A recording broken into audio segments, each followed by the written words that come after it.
Mr. Conley, can you hear us?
All right, 1 minute.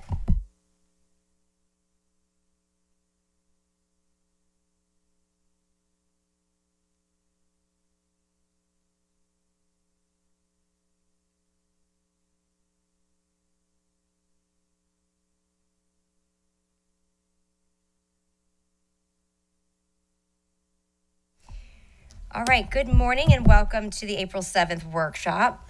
Audio sounds interesting. We have a packed day, but we'll start with the traditional workshop, and we'll start with risk management and property insurance. I'll sign it over to Mr. Connor. Thank you, Board Chair, and good morning, Board. It is Tuesday, April 7th. It's hard to believe we are already on the countdown towards the end of the school year. We have a few items on today's workshop that I think are of interest. I know the board has requested some of the topics today, and then, of course, we have some annually addressed topics that we'll go over. And the first one is our risk management and our property insurance renewal. So I'm going to hand it over to Ms. Ashley Ramadka and Ms. Lynn Peterson to give us an overview of what those proposals looks like going into next year. Good morning, board members and Superintendent Connor. Thank you for the opportunity. We have Lynn Peterson, our Director of Risk Management and Benefits, with us here today. And we also have Gallagher, our benefits broker, on the line in case we have any questions for them as well. We are very excited to share some positive updates regarding our property insurance renewal. If we could please get slides on the screen. Thank you so much. So, for the 2026 market update, we have continued to see some lower rates and some premiums, really due to a calm hurricane season and increased capacity in the market. So rate reductions in the market right now are between 12 and 20% decrease. So it's very positive for us with this renewal this year. If we look at our property program history, on the slide on the screen, you'll see that this goes back to 2017. Our composite rates dating back that far. When you look at this chart, you'll see that we saw a spike in 23 and 24, and then we've been trending downward in 25 and 26. And as you see on the screen there, our rates are looking very comparable to what they did back in 2020. So very positive downward trend. As we look at our 26-27 renewal and provide an overview of that, we do have some slight value trending at about 0.5% and some new building additions. So the district's total insurable value increased by 4.78%. All of our deductible terms are really expected to remain the same as the expiring program, and the all other perils deductible is $100,000. The named windstorm deductible is 5%. So we do have two options going into this renewal that Lynn will share with you now. Thank you and good morning. So great news and two options, very positive options for us to look at today. Our two options are 75 million and 100 million. So going into option one, we see the 75 million is as expiring, keeping everything the same, which results in a 15% decrease in our premium. The premium would be $4.48 million, a savings of $775,000 with that option. This is the schematic of all of the carriers within the program and their respective capacity. The next option available is at 100 million, and certainly there's more, but these are the ones that we felt we would want to present because both offer a savings. And this option at 100 million is a 6% savings with a $4.9 million premium with a $293,000 savings. When the market shows reduction in rates, this is typically when we want to purchase more insurance because it's cheaper and you get to have the additional coverage. So this is typically a good opportunity. When rates are high, like we've done in the past, we reduce our limit when we are struggling to pay those premiums. So this gives us an option at this point in time to be able to increase our limit. And this is the schematic for the $100 million layer, fully insured. So in the past, sometimes we have taken some self-insurance at the top level, but for years now, we've tried to not do that because it interferes with FEMA recovery, having that self-insurance, they question it. So having a fully insured plan with all the carriers is the best option. So both of these options offer that. The program also includes equipment breakdown, a terrorism policy, and flood policies. We do have one property at Woodland with multiple, there's about 10 buildings that are in the flood zone, in the high hazard. And as you know from previous meetings, that we purchased that flood policy to protect us for FEMA recovery, because if you don't have a flood policy, you would not be able to recover. They would deny you. We do have flood coverage under our current policy, but that covers not for the high hazard. We wouldn't be able to get FEMA assistance. So currently what we're doing on Gallagher's assistance, they've been looking at all of our properties as they do every year because flood maps change. And so they've been looking at that, and there's some additional properties that land in a flood zone. So we're looking at potentially adding those. It's not an emergency, but we'd like to look at adding. There's 3 locations. There's Riverview.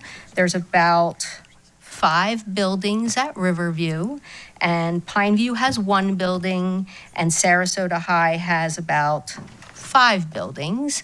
So with that, it's very inexpensive. The current flood policy for the 10 policies at Woodland is it went down by 5% to $23,000 for all the policies. So very inexpensive, very low deductible, like $2,000 deductible, versus on our current flood policy, on the overall policy, the flood coverage is a wind deductible.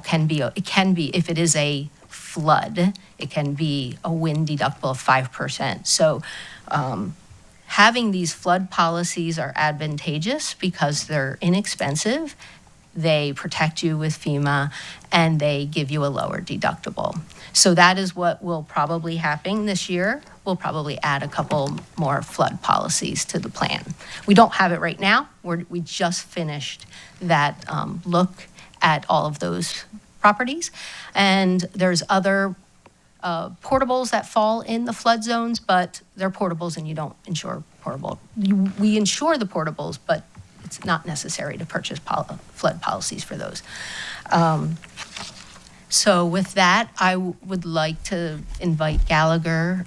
We have Danny Parsons and Chris Connolly, just in case I miss something. I think we have they're able to speak. If there's anything they wanted to add for the board. And we might have a technical difficulty. Oh, you want to bring it up? Yeah.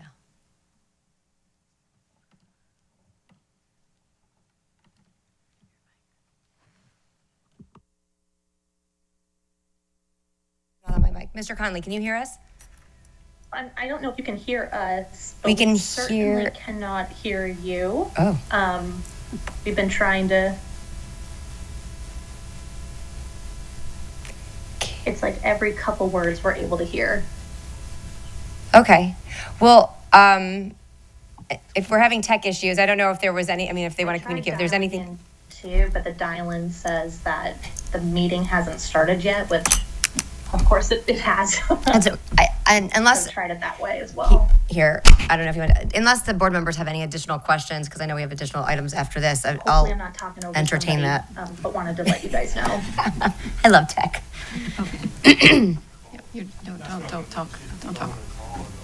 Well, let me just, It's not, yeah, I was gonna say, if there are any board members who have any specific questions. No? Mr. Edwards, no? Okay, so, we can move forward. I appreciate them making themselves available. I'll just say that I am really happy to see the rates go down. I wish health insurance was in that same realm. But I know, we've had conversations about what level of loss we want or risk we want to take. And so certainly if that, the softening market gives us a little opportunity and we can financially cover it to get more coverage, I'm fine with that. So I have no additional questions. I don't see any other board members have any questions. Mr. Connor, do you have any? So the recommendation I'll bring forward to the board would be to increase that coverage, 75 million to 100 million. I think we are in a position with the softening of the rates that we could absolutely increase that. Absolutely. If there's any objection, I'll bring that forward. Seeing none here. Thank you so much. Appreciate it. Thank you. Mr. Connor, next item. All right, our next item is an item that we're excited to bring forward to the board. It was requested upon the board to get an update around the initiative on anti-vaping across our school district and what has transpired in collaboration with what I'm so proud to say is a lot of students. There has been a lot of student input, a lot of student-driven action related to this. This has not been a top-down approach whatsoever, and it's really great to see the activity of these students and the passion that they have. And so as we kick this particular session off to discuss the highlights of what's been transpiring, I want to share a PCA that you have probably seen, a PSA that you've probably seen recently. Schools should be a place where students and staff feel safe, supported, and focused. When vapes, drugs, or any kind of substance are brought onto our campuses, it puts everyone at risk. It creates tension, it disrupts the learning, and it breaks down the positive environment that we all work so hard to build. One bad choice can have a lasting impact. When you bring a substance, including vapes, to school, you're not just breaking school rules, you're risking your entire high school experience. You could be suspended, removed from sports, clubs, or leadership roles, or even reassigned to another school. These consequences come quickly and hard, but we're here to support you. If you are struggling, speak up. Talk to someone before a mistake becomes a permanent setback. Your future is worth protecting. Possessing or distributing nicotine, THC, or any illegal substance on school grounds isn't just a school issue, it's a legal one. Depending on the situation, you could face criminal charges. That means citations, arrests, court appearances, and a permanent record can follow you for years. Our goal isn't to punish, it's to prevent. But if the law is broken, are real consequences. We want to see you succeed. Don't let a quick decision lead to a lifelong regret. Vaping can derail everything you've worked for. Colleges, scholarship programs, the military, even future employers. They all look beyond your grades. They look at your discipline record and the choices you make. One mistake can cost you a full-ride scholarship or your dream school. This is your future. You have the power to protect it. Make decisions today that your future self will thank you for. You have goals. You have real opportunities ahead. Protect your future and make smart choices. And if you're struggling, reach out. Your counselors, teachers, and administrators are here to help. Stay focused on where you want to go, and we're all here to support you every step of the way.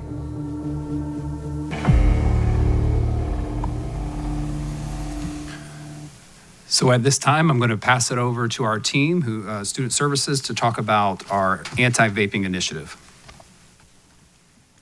All right, thank you, Superintendent Connor and Board. We appreciate the opportunity to be here today as we really do want to dive into the initiatives, as Superintendent Connor had mentioned, that we have taken to engage in our anti-vaping campaign across Sarasota County schools. And I'm excited to be here with Dr. Clayton today and Dr. Green as we get a chance to kind of share some of those initiatives.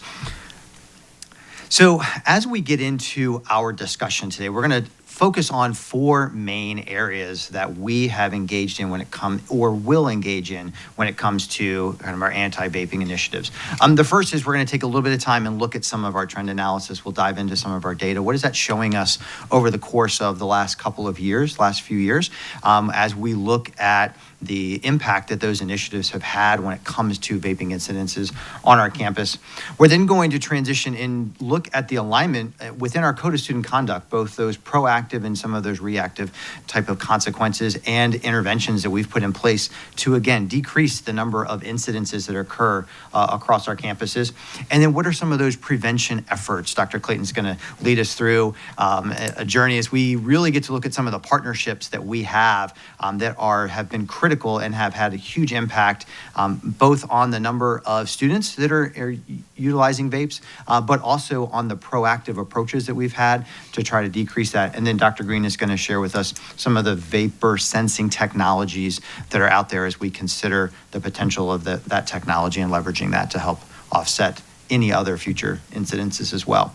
So as we dive into kind of looking at our vaping incidences over the last several years, there really are two different assessor categories that the vaping use falls into. The first is drug use.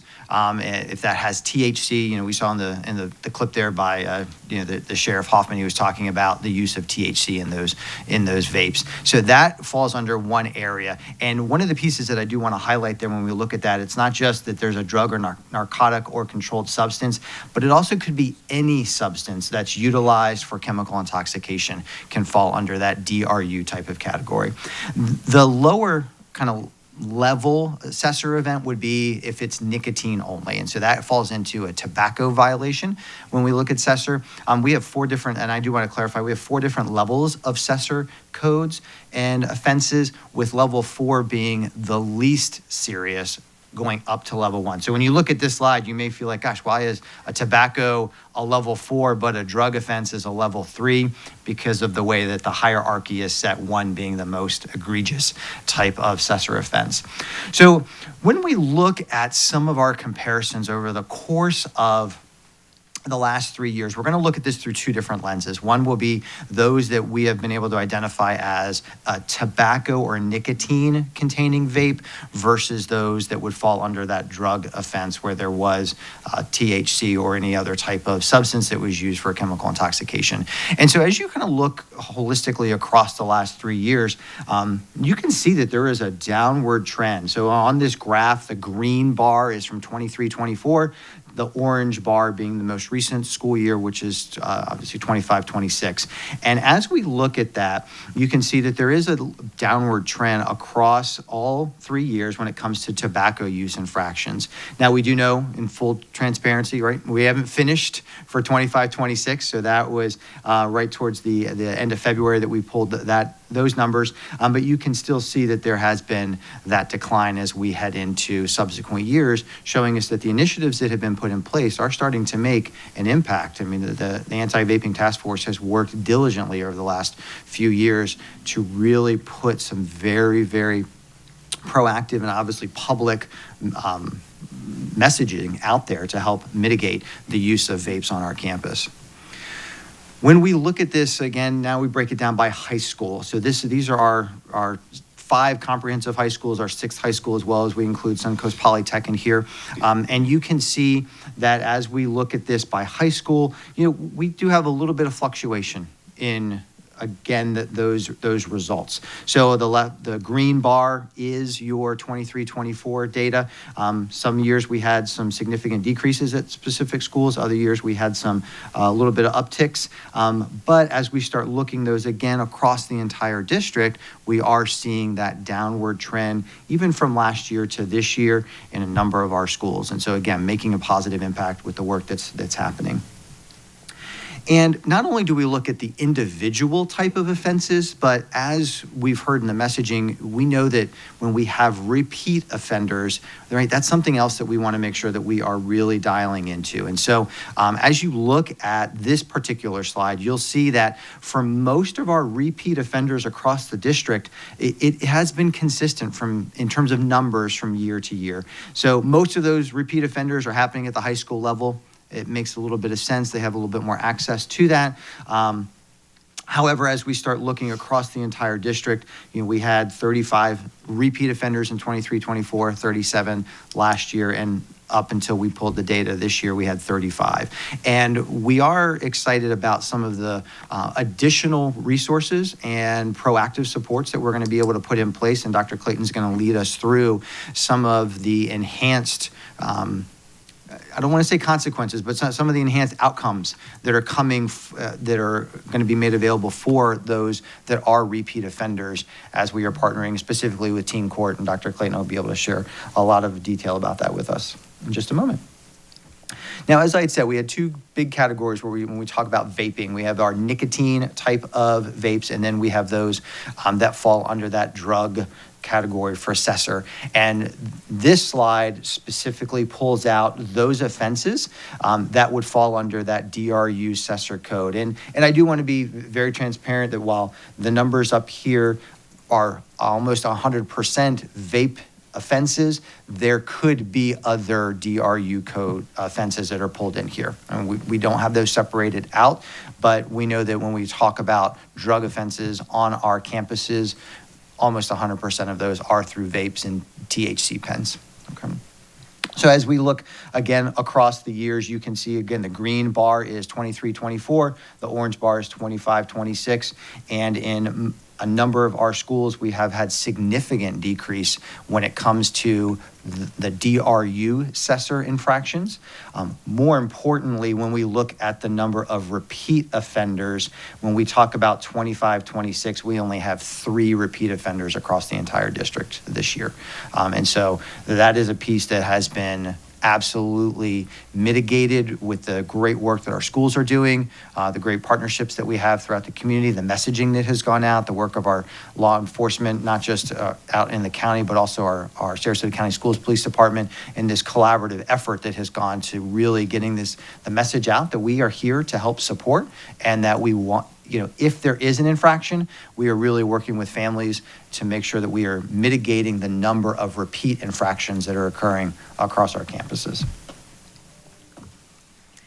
Good morning. So I'm so excited. We're so excited to be here representing the superintendent's anti-vaping task force. But before we get to that, let's talk a little bit about some of the realignment that we did for the Code of Student Conduct over the last year. So as you know, every year we update the Code of Student Conduct. And as we do that, we receive feedback from different stakeholders throughout the community. And one of the things that we really wanted to do was to see what we can do to improve the Code of Student Conduct consequences and support, so that we can really embed the systems approach towards improving this problem in our community. So we really are excited. One of the things that we did was we created a common language in our Code of Student Conduct. So there's very clear defining terms for what constitutes a vape offense, even to the point of distinguishing between tobacco as well as drug offenses and what that looks like.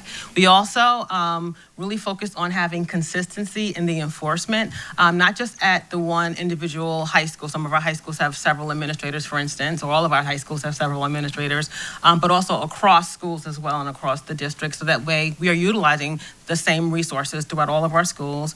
But then also working with our administrators. Of course, Dr. Green is, a part of those conversations. She leads those conversations with understanding what the supervision look like. For instance, what are potential hotspots on campuses, and what can be done to address that as well. The other thing that's occurred to strengthen the systematic approach to addressing this issue is looking at our Code of Student Conduct and the tiered consequences that are offered for students who engage in this problem of vaping. We do know that vaping, there's an addictive nature, there's an addictive quality to that. So all of the consequences that when students are faced with this, we do have consequences that will help students with that issue of recovery from this addictive nature. But we also took some feedback from the different stakeholders that we had and added additional consequences. Something that came out of the superintendent's anti-vaping task force last year was to add the idea of, instead of just saying in-school restriction or in-school suspension or out-of-school suspension, let's offer community service hours. So that's something that we've added to our Code of Student Conduct, and it's offered to all of our schools systematically, and many schools are utilizing that opportunity when there's parental support and there's a great idea there as well. So that's just one example from this list here. So I'm so excited to talk about the superintendent's anti-vaping task force as well. So this is the second year of having the anti-vaping task force. We've got an amazing group that meets with Mr. Connor on a regular basis. You saw Dominic, the student who is a chair of the anti-vaping task force, in the video that we just showed recently. So one of the things that we've done just recently, we have really strengthened our connection with community agencies to really help work in tandem to support this issue of anti-vaping, okay? So Teen Court has been an amazing partner. One of the things we have an agenda here from our last meeting, which we had at Teen Court on March 3rd of this year. We actually took our meeting to the community, and in Teen Court, we had a number of students from throughout the community, parents throughout the community. We also had other community agencies, such as the Department of Health, that were represented there as well. And we just had a great conversation, and we also had some great suggestions we actually looked at all of the resources that are currently offered, and then a nice activity that we engaged with was to work in small groups to offer suggestions how we can improve some of the agency supports that we have and the supports that we have for our families. So we were really excited to have that opportunity to meet with them. So we have a quick video we want to show you that really highlights where we're going with Teen Court and the Superintendent's Anti-Vaping Task Force, and something new called Teens Anonymous, which you'll see in the video and I'll talk about in just a moment.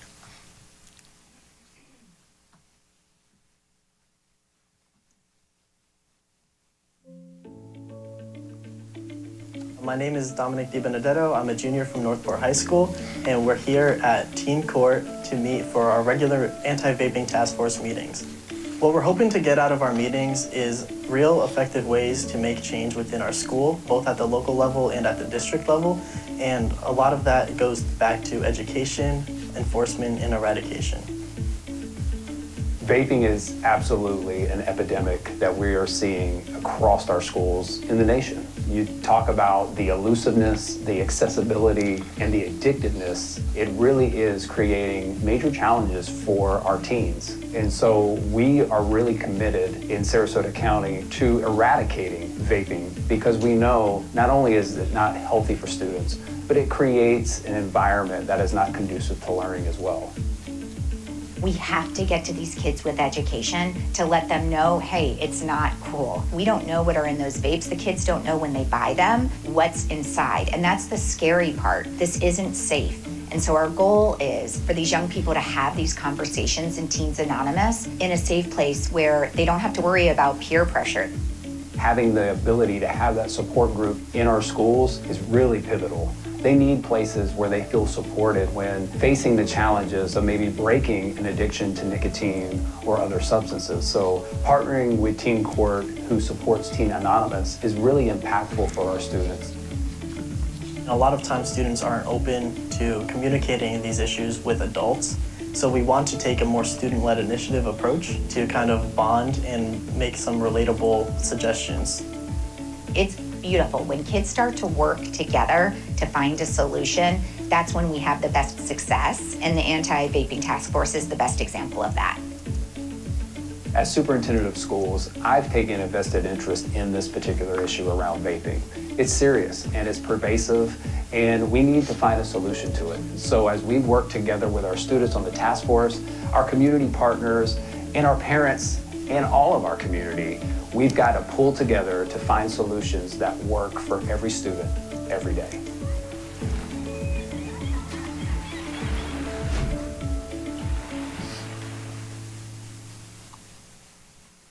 Okay, thank you. So really exciting things that are occurring there. So one of the things I want to mention before we discuss Teens Anonymous is that we are taking our next meeting also to the community. And this time we are going to meet on April 20th at Northport City Hall. There is going to be a Teen Court night that evening. And we are asking that the community comes to this event. We want to have a continued effort. Dominic, our chair, has been in communication with Dr. Green as well as high school principals to try to get more students that come out to these meetings as well. So we can really spread the word, get kids involved, as you heard Dominic and Heather Todd from Teen Court State in that video. So we really are excited about this next partnership meeting, which will focus on parent awareness and other partnership strategies as well. So more to come on that. We hope to see you there as well. It's a great evening. It's a great time to spend to see students talking to people who they may not typically talk with, maybe other members of the community, to figure out how can we solve this problem of anti-vaping.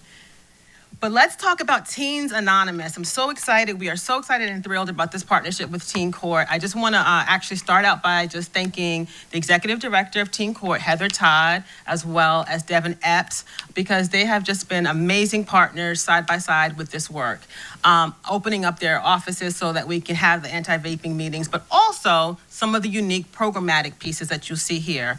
So one of the things that actually occurred in August of this year is Teen Court, they piloted 2 Teens Anonymous intervention groups, one at north end of the county and then one at Northport High School. And those Teens Anonymous groups were so successful. We also have seen so much of a need for this in the community that they have been able to offer Teens Anonymous as a resource to all of our middle schools and all of our high schools that are district run. So what is Teens Anonymous? Teens Anonymous falls along the lines of other types of intervention programs that you may have heard about for adults, like Alcoholics Anonymous or Narcotics Anonymous, but this is done in a uniquely teen and student-centered way, where they are working with the teen court case manager that's assigned to that school, a staff member as well at the school, and they're meeting and they're talking about a myriad of things that may have led to that student making that decision to engage in some type of a substance, whether it was nicotine or whether it was actual THC. So the program is really going to be designed to really meet the students exactly where they are. It can only be done with parental permission, of course. That's the first step to get our parents to sign off on this. But then it is also going to be offered directly at the school. So we really are excited about this. We've seen some great success with the early Teens Anonymous groups that were established this year. And now we actually have this offered for the entire community. So we really are thrilled to be able to have this. Students will be able to share what they're experiencing in their lives without there being any judgment, but there also to be answers and support, and a support system right on campus. So we really are excited about Teens Anonymous and that rollout as well. One of the things that Teen Court also partnered, in addition to this, they shared this with us recently, is what they do when a student is enrolled in Teen Court. They have a number of unique programs that, like I said earlier, meet students exactly where they are. This is something that they've just recently updated to really align with some of the things that are happening in our school setting. So if a student is enrolled in Teen Court, so the parent has agreed to it, they've signed up for Teen Court, and the Teen Court case managers are able to meet with the students, they have a tiered approach towards vaping as well that I wanted to share with you that they created. So you can see here that there's a first chance. They're giving them some interventions and some resources and support, a second and a third chance. What I want to point out to you, something that I thought was very innovative that Teen Court is offering our students, is that on that second chance, if the student is continuing to engage in vaping of some sort, whether it's the tobacco or whether it's the drug, they will have a substance abuse class that they're offering via Zoom that is being provided by a mental health provider. So they're offering that class to our students. So we really do share this information with our families to say, hey, there appears to be an issue here. We have to work on the disciplinary approach, but that prevention piece we have embedded in a lot of our community partnerships, and Teen Court is definitely leading the way with some great engaging experiences for our students as well. So thank you. Now we'll turn it over to Dr. Green, who's going to share some updates with you as well related to vaping sensors. Okay, so over the last couple of years, we've talked a lot about vape detection systems. We've heard from other counties who have deployed them. And so recently, we've been in conversation with 3 different vendors to learn more about what they offer with the idea of a potential pilot at Northport High School. And so I want to share with you the details that I've learned from them. And then if it's the will of the board in that case, and we want to explore that, then we would talk through communication plans and rollout procedures and getting with facilities and all those next steps as well. So the first one is Verkada Vape Detection System. This is the company that is used in Charlotte County currently. And so some of the things that I'm going to describe with all 3 of them, there's a lot of similarities as far as what they offer in terms of vape detection. And then there's a couple nuances that are individual to their platforms. So with Verkada and the others, it has the capability, it has a sensor that would be mounted inside the restroom. The sensor would be able to detect vape and THC vapor in the air, as well as aggression and loud noise, which would indicate if there's an altercation that's potentially happening in the restroom. And it would be able to send real-time alerts to administrators, letting them know whatever the alert is, and then which restroom it's being identified in, but in real time. Another feature with Verkada is that it has a camera system that comes with the program that would live outside of the restroom, but when the vape detection is alerted, the camera would also capture who within that time frame came into the restroom, exited the restroom, and what it also provides is a dashboard where it collects historical and trend data, which helps the administrators to see if you've got a student, let's say in a yellow hoodie, for instance, that's going into the restroom at the time that that alert takes place. And then an hour later, you have another alert, yellow hoodie going into a different restroom. You can start to collect trend data to see which students are likely either vaping or selling vapes. And it gives you a more targeted, intentional approach to where you need to concentrate your energies, whether it's restrooms with high volume, or if you're seeing different trends with the students who are going in and out. That also, when we talk about repeat offenders, is a big one that we want to really crack down on. So that this system would speak to that. Halo is another vape detection system, and this one is currently, it was just adopted in Hillsborough County. This one, similar features, it detects vape and THC vapors in the air and sends real-time alerts to administrators. It also detects loud noise and aggression in the same way. One feature with Halo that Verkada doesn't have is that it will tell you how many people are in the bathroom at one time. So that kind of coupling with the aggression indicator can give you more information to know if that's a situation that you need to deploy resources to. Halo does not come with an outside camera system, but it does have the technology to be able to integrate with ours, but it wouldn't capture that trend historical data like Verkada does. But it is something that we could compare timestamps. So the timestamp of the alert and then using our own computer technology to see, who was coming and going at that time. But very similar in that sense of monitoring air quality and also motion and tamper alerts. Both of those have the same thing. So this was another sensor that would be mounted inside the restroom.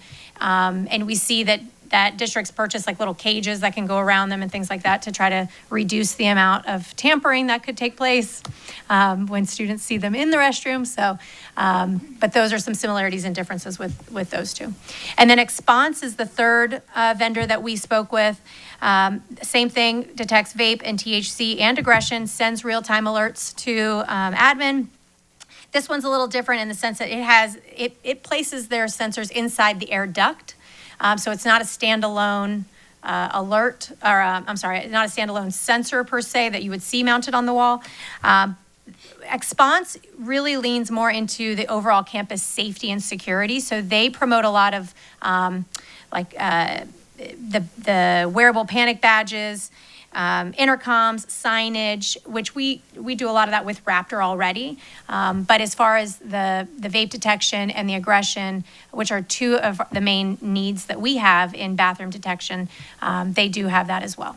They do not have a camera system outside like Verkada does, but they do have the ability to integrate with our technology, and same with Halo, where we can timestamp the alert with what we see on the cameras. So this kind of just wraps it all up as far as what are those main highlights that it provides that would meet our needs, and then what are those similarities and differences among the companies. Some things that we are also considering with all of them would obviously be cost, infrastructure, what does it take to get all of this into our schools, and then just our rollout plan, our messaging and training with families and staff going into the following year. So those are just all things that we're considering as our next steps if we decide to go in this direction. But we are also, we're getting a lot of great information when we talk to other districts about lessons learned once they deployed it. I think that in the beginning, when you're getting real-time alerts and you're deploying all of your resources to those locations, what we've learned from other districts is they start to see spikes in individual restrooms. So let's say bathroom 3, okay, we've got major alerts in bathroom 3. They concentrate on bathroom 3 and then it moves to bathroom 5, and then you concentrate on bathroom 5. But over time, what happens is it ends up becoming eradicated because students learn there's really nowhere I can go that it's not going to set something off and someone isn't going to come to me. And with having our camera systems, being able to identify who that potentially could be in real time has been very beneficial. One thing I do want to just touch on, I know last month when the students were here, they expressed some concerns around SmartPass. And SmartPass is a new digital hall pass tool that has been deployed at Northport. And so I was actually there last week and got a full demo after walking with the principal and seeing him engage in real time with the students and the program, but I learned a great deal. And so I just wanted to share more about what that system provides. So SmartPass is a Raptor system that also talks to Focus, our management system. It replaces the need for paper passes. So when students come into school, if they are late, every classroom has an iPad. And so the students come in, they scan their iPad, and it talks to Focus attendance and marks them tardy for that period. And because it talks to Focus, it knows their schedule. So it knows based on the time what period you're in. And so the teacher doesn't have to stop what they're doing to now mark you tardy, which is a benefit. When a student needs to use the restroom, they do the same thing. They scan their ID, and it only gives them the opportunity to go to a restroom that is in the closest proximity of their classroom. So this might, let's say for instance, okay, you're in Miss Smith's class, you're going to restroom 4. That's the one.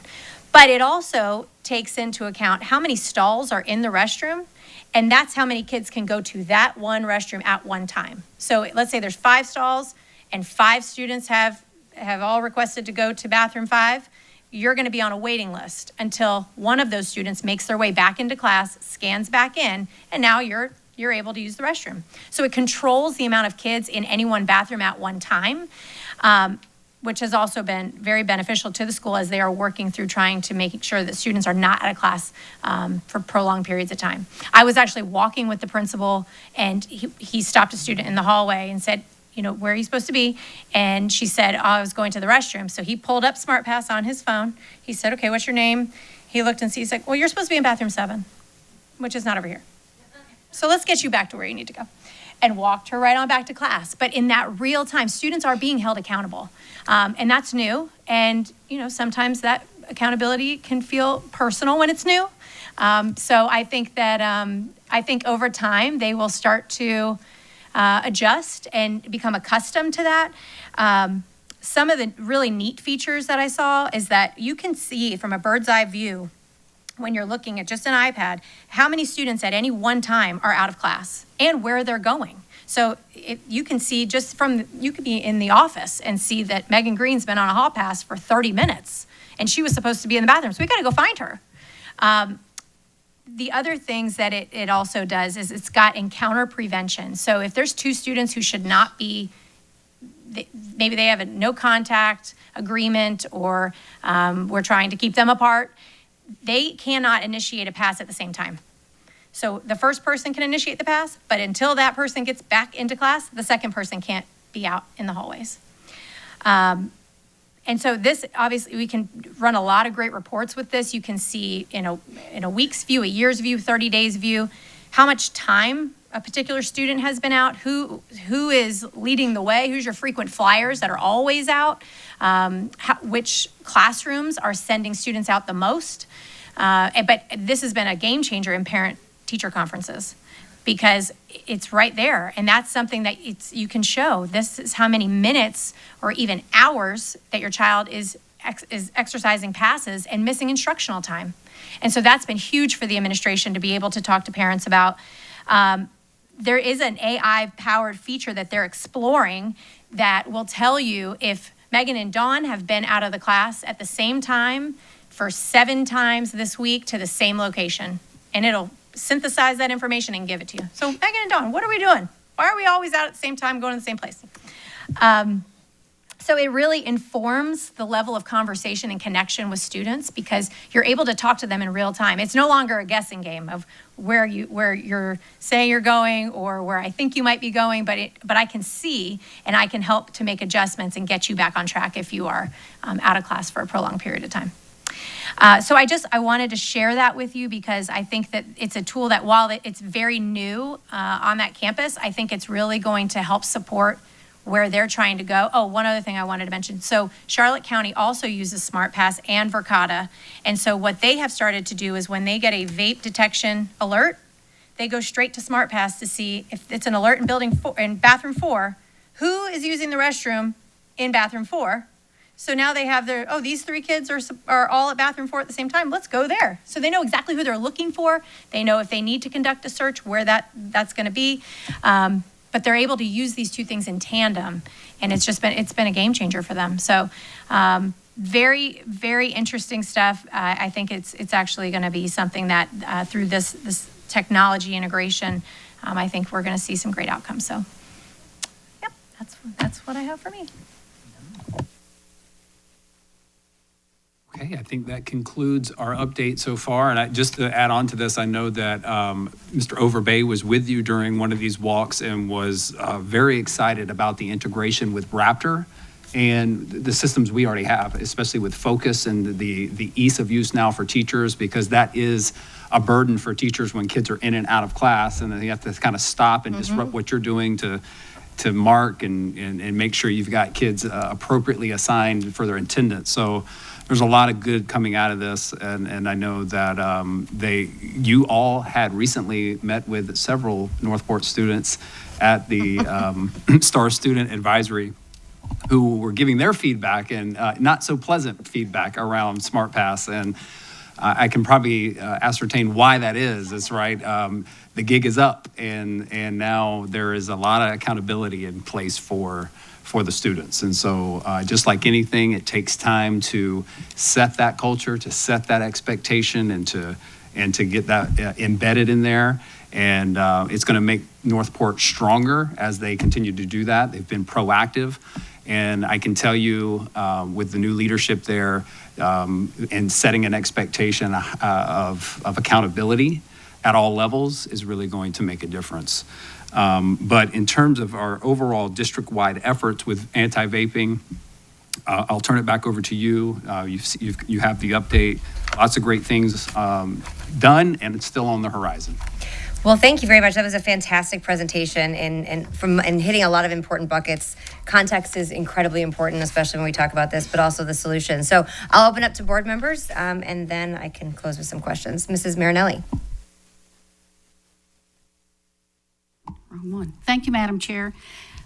Excellent presentation, and I just can't thank you enough and the community and our students for being on that task force, but coming up with actual working solutions instead of always punishment, because we know that teenagers, they just don't always make the best decisions. And I hate to see somebody's life be changed forever because some of those bonehead decisions that they make. So thank you. And I think Teen Court is just one of the most phenomenal prevention organizations that we have out there, and I'm very glad that we partner with them. So I'm always going to be supportive of that, and financially and verbally be very supportive.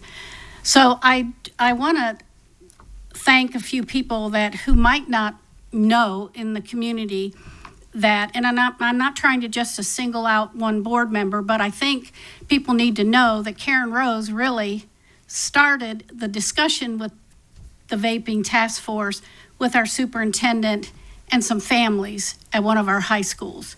And that goes back over 2 years ago. And through that, then we had a student, Sebastian Gerstel, be the head of that task force. He was a senior at, well, maybe a junior, yeah. And now he's a first-year student at FSU. So to thank him to really get this all started, and now where it is today, it just shows that this is not something that any of us board members have ignored, that we take it very seriously. We look at the stats, we listen when Superintendent Connor updates us. So thank you for those. And I think the video was excellent, especially with Dominic. But, when the sheriff talks, everybody just kind of listens to the Sheriff Hoffman. So I really like that. And I like the community service piece through Teen Court as the prevention. So, and the Teens Anonymous. And I'm glad that Northport probably will be our pilot, because there's a lot of misinformation out there that we're not doing anything.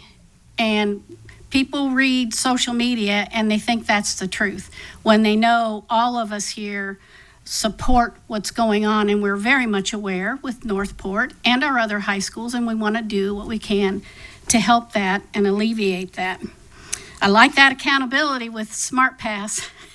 It really brings that structure and focus back to instruction, and it frees up the teacher. They don't have to be like, oh my gosh, I got to teach this lesson. So-and-so's been gone this long. So-and-so's been gone. They can't do all that. They need to teach. So this is a great thing. I do have one question.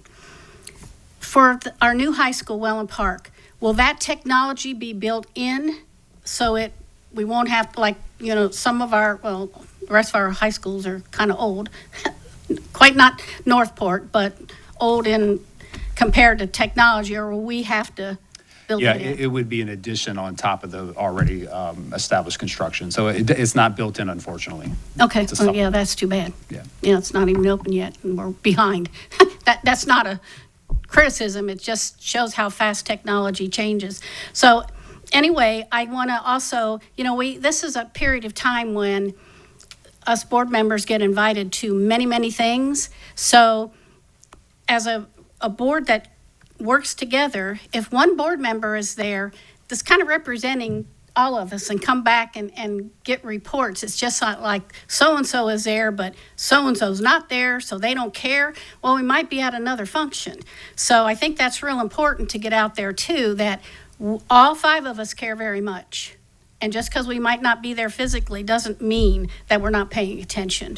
But thank you very much to the team, to the community, and to the students that are leading that. I think it's excellent. Thank you. Thank you, Mrs. Rose.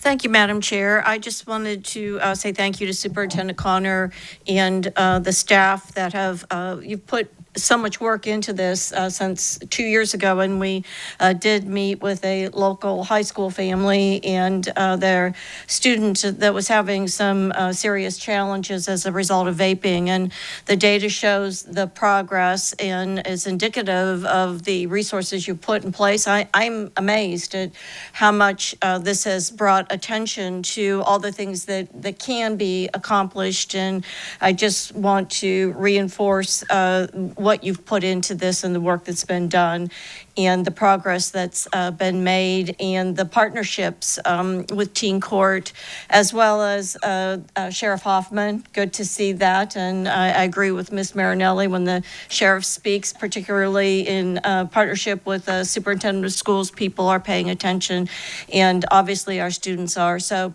thank you all and looking forward to continued progress and reports and data on this piece. Thank you. Thank you, Mrs. Barker. Thank you. Great update. I'm very excited about this. I do have a couple quick questions. When you talked about Teens Anonymous, I was thrilled, and I've heard good things already about that. I was wondering, you said we piloted one in North County and one in South County this past school year. Are we anticipating increased capacity next school year?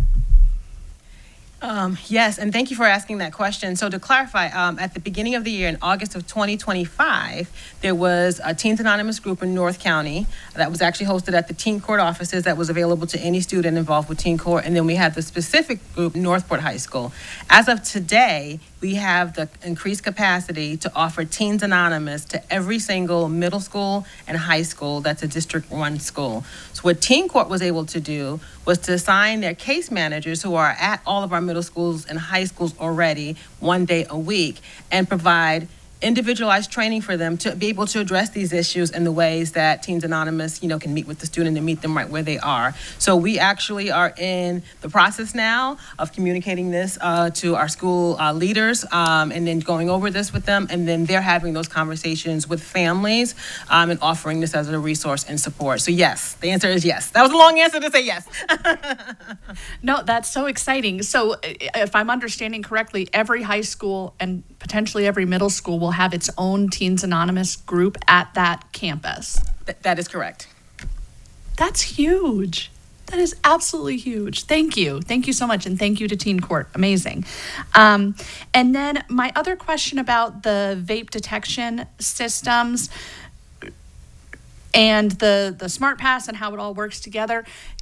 Do we have I know one of the hesitations in the past was that, we would put this tech into place, but we wouldn't necessarily have the manpower to manage it properly. Do you think we have the administrative capacity to use these systems effectively? I do. I think that the approach and the training is what's critical.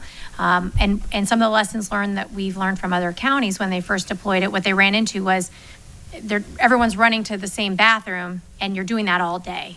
So there's different ways that you can go about it. You can do that. That's going to exhaust your resources pretty quickly. The other thing you can do is utilize the analytics to start targeting which restroom at what time, and then which students are we seeing a trend in accessing those bathrooms at the same time that we're seeing the vape sensors are going off. So I think it's strategy, like anything, but I do think that they absolutely and Northport specifically, because we've had a lot of conversations about bathroom, have continued to strengthen their supervision schedule and monitoring and kind of shucking and jiving of when they have different staff positioned in which places, because you learn over time which restrooms are more popular than others. And so they have continued to refine that supervision schedule. So I know that this would be an added layer that would only continue to enhance what they've already created. That's wonderful. And then at some point, will we get a cost comparison? Yes. What are the dollars and cents right. here? So I don't have quotes from all of the vendors yet. I'm still waiting on one, but once we have all of that, yes. And then also with facilities, what's needed as far as infrastructure goes. So I want to share all of that at one time, but I'm just waiting on one. That's perfect. Thank you so much. I really appreciate it. I'm very excited about the potential here, and that's all I have. Thank you, Mrs. Barker. Mr. Edwards. So I really do appreciate the update on the conversations around Northport and vaping. What I've since learned from our last conversation of being in Northport and going there myself, I know a lot of you all have spent time down there in the last month, is that vaping in and of itself is a symptom of a cultural issue that we're experiencing in Northport. And what I'm really excited about is that there's a focus because of vaping. And what I look at, and peer-to-peer programs from my research, like Teen Court, like the Vaping Task Force, are successful. All the data shows all the time that peer-to-peer programs are highly successful. And if we look at the trend of Riverview High School, of how impactful Sebastian Gerstel's work with the superintendent and the concentration and because it's unusually low by comparison to the trend of the other high schools, even though vaping has been trending down, it's almost half at Riverview because of that concentration. So what I'm interested is I love the Smart Pass combination in conjunction with, and I know Charlotte County, I've spoken to board members down there. They have had real success. And I'm grateful that Dr. Green was there and witnessed the program. I'm curious, I've been watching Dr. Johnson. I used to visit Dr. Johnson when he was the principal at Northport, and at some point, he and I will have a conversation about other areas of improvement. The North County and South County bookends of Title I environments are vastly different. We have seemingly more after school, more programs, more opportunity in our North County Title I environments. I know Northport, we hear all the time, they feel like the stepchild. We hear that over and over again, but I do think it's something that we, and this board member will be paying more attention to make sure that we are more visible down there, that we do spend more time, that it's not left up to Mrs. Marinelli's point of view, that it can be left as wonderment, or are we paying attention and are we involved? Some of the things that I think that at least from my point of view, when I look at these trends of numbers, the actuals don't the the offenders don't compare to the actuals that I keep hearing. I hear that, to your point, that there's more concentration in certain restrooms. Kids are afraid to go into restrooms at certain times of the day because of the vaping that goes on. That doesn't trend into the actuals. And I've heard those kinds of scenarios over and over again, and that's an area that I think that we need to be paying attention to. One last thing that I want to ask in terms of the question is the April 20th meeting, which I'm excited, and I will definitely be there. How will you know that's successful? Really, it comes from the students and the conversation that we'll have. So when we sit down with the students on April 20th, we'll go over what does parental involvement look like to you, getting that feedback from them. When we sit down with the students, what are some meaningful strategies that we could potentially embed within not only our code of student conduct, but in our program offerings at the school level, and then being able to have that. And then success ultimately will look like that feedback that we gather, as well as other feedback, will work its way into meaningful practices such as our code of student conduct. So we can reflect it. Just like how last year at this time, we had a great update to our code of student conduct. The example I used earlier was, instead of just thinking about out-of-school suspension and in-school suspension, the superintendent's anti-vaping task force recommended that we also add community service. That really shifts the responsibility quite a bit on students really understanding that they are the solution to this as well, and we're here to support them through that. So that would be my estimation of that. Great. I lied when I said it was my last question. I do have one more.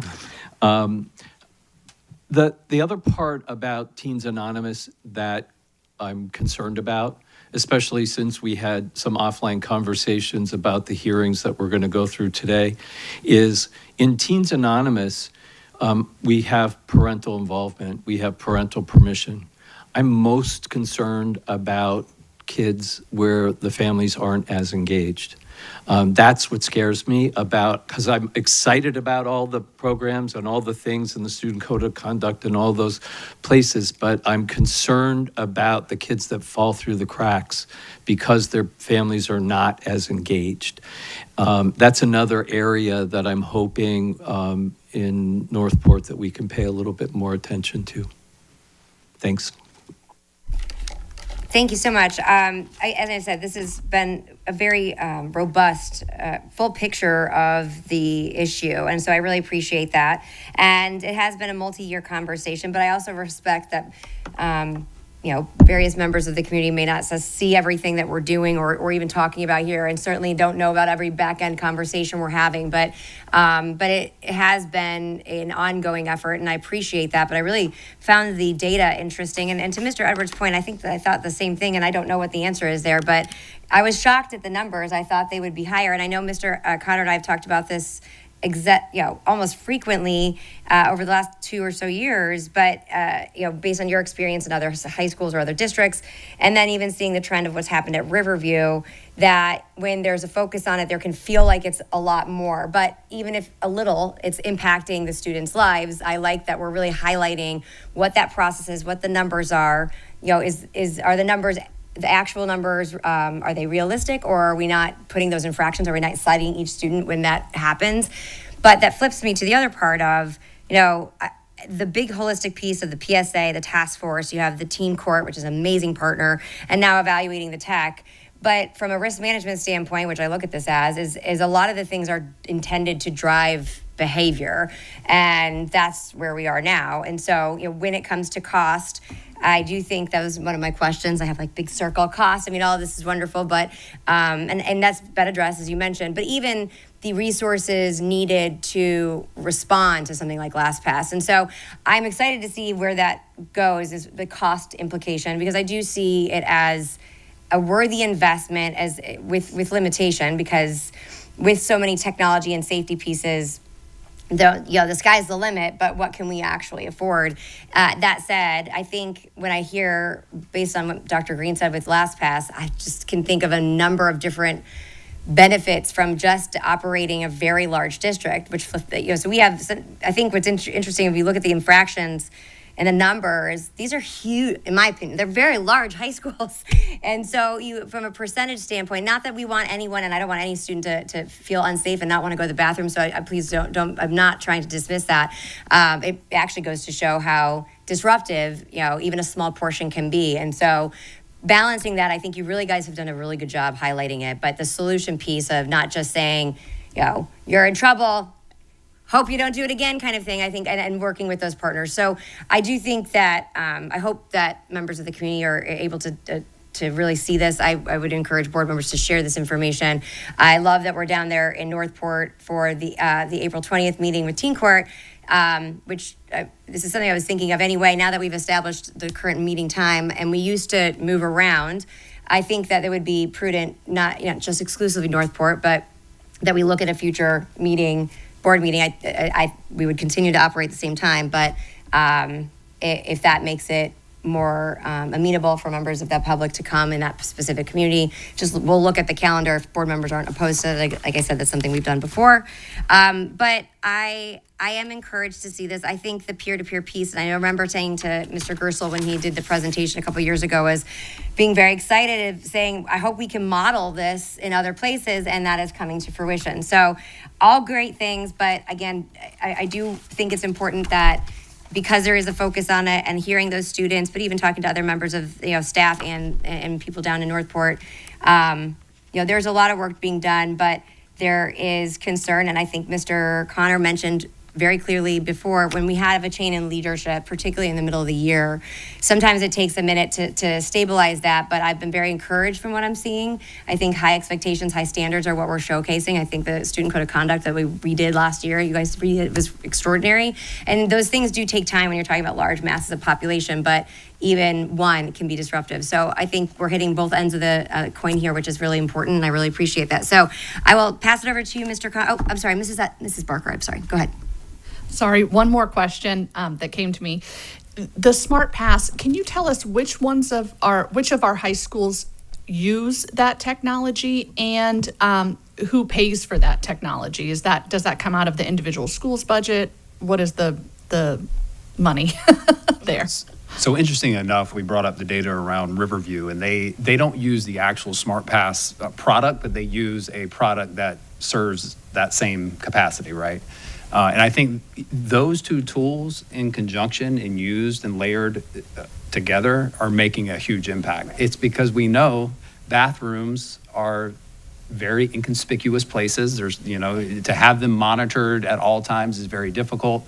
And you have multiple, right? And then that's where the perception issues come in with students, because when you need to use the bathroom, you have a concentration of this bad behavior in those inconspicuous places. So the Smart Pass system, or something similar to that, is very, very effective in this particular regard. So I think you really have to look at both a detection system and a Smart Pass system to really get the best piece. To the point of the data, when we talked about, the numbers here, obviously this is not indicative of every incident that's happening. I mean, the police, if you're on 75 and speeding, how many people get away with speeding every day, right? It's the ones who get caught that get the ticket. And so it's the same approach here. And these tools, I think, absolutely will help us in combating and getting, I would suspect that if this was implemented with these tools at all of our high schools, we would see a spike in the actual capture of students with vapes, which would be a good thing, actually, because now you're finding it and you're addressing it. So I know Riverview has that, to your point. I think Sarasota High, those are the other two. Yeah, so those are our other two schools that have a system in place with the hall passes.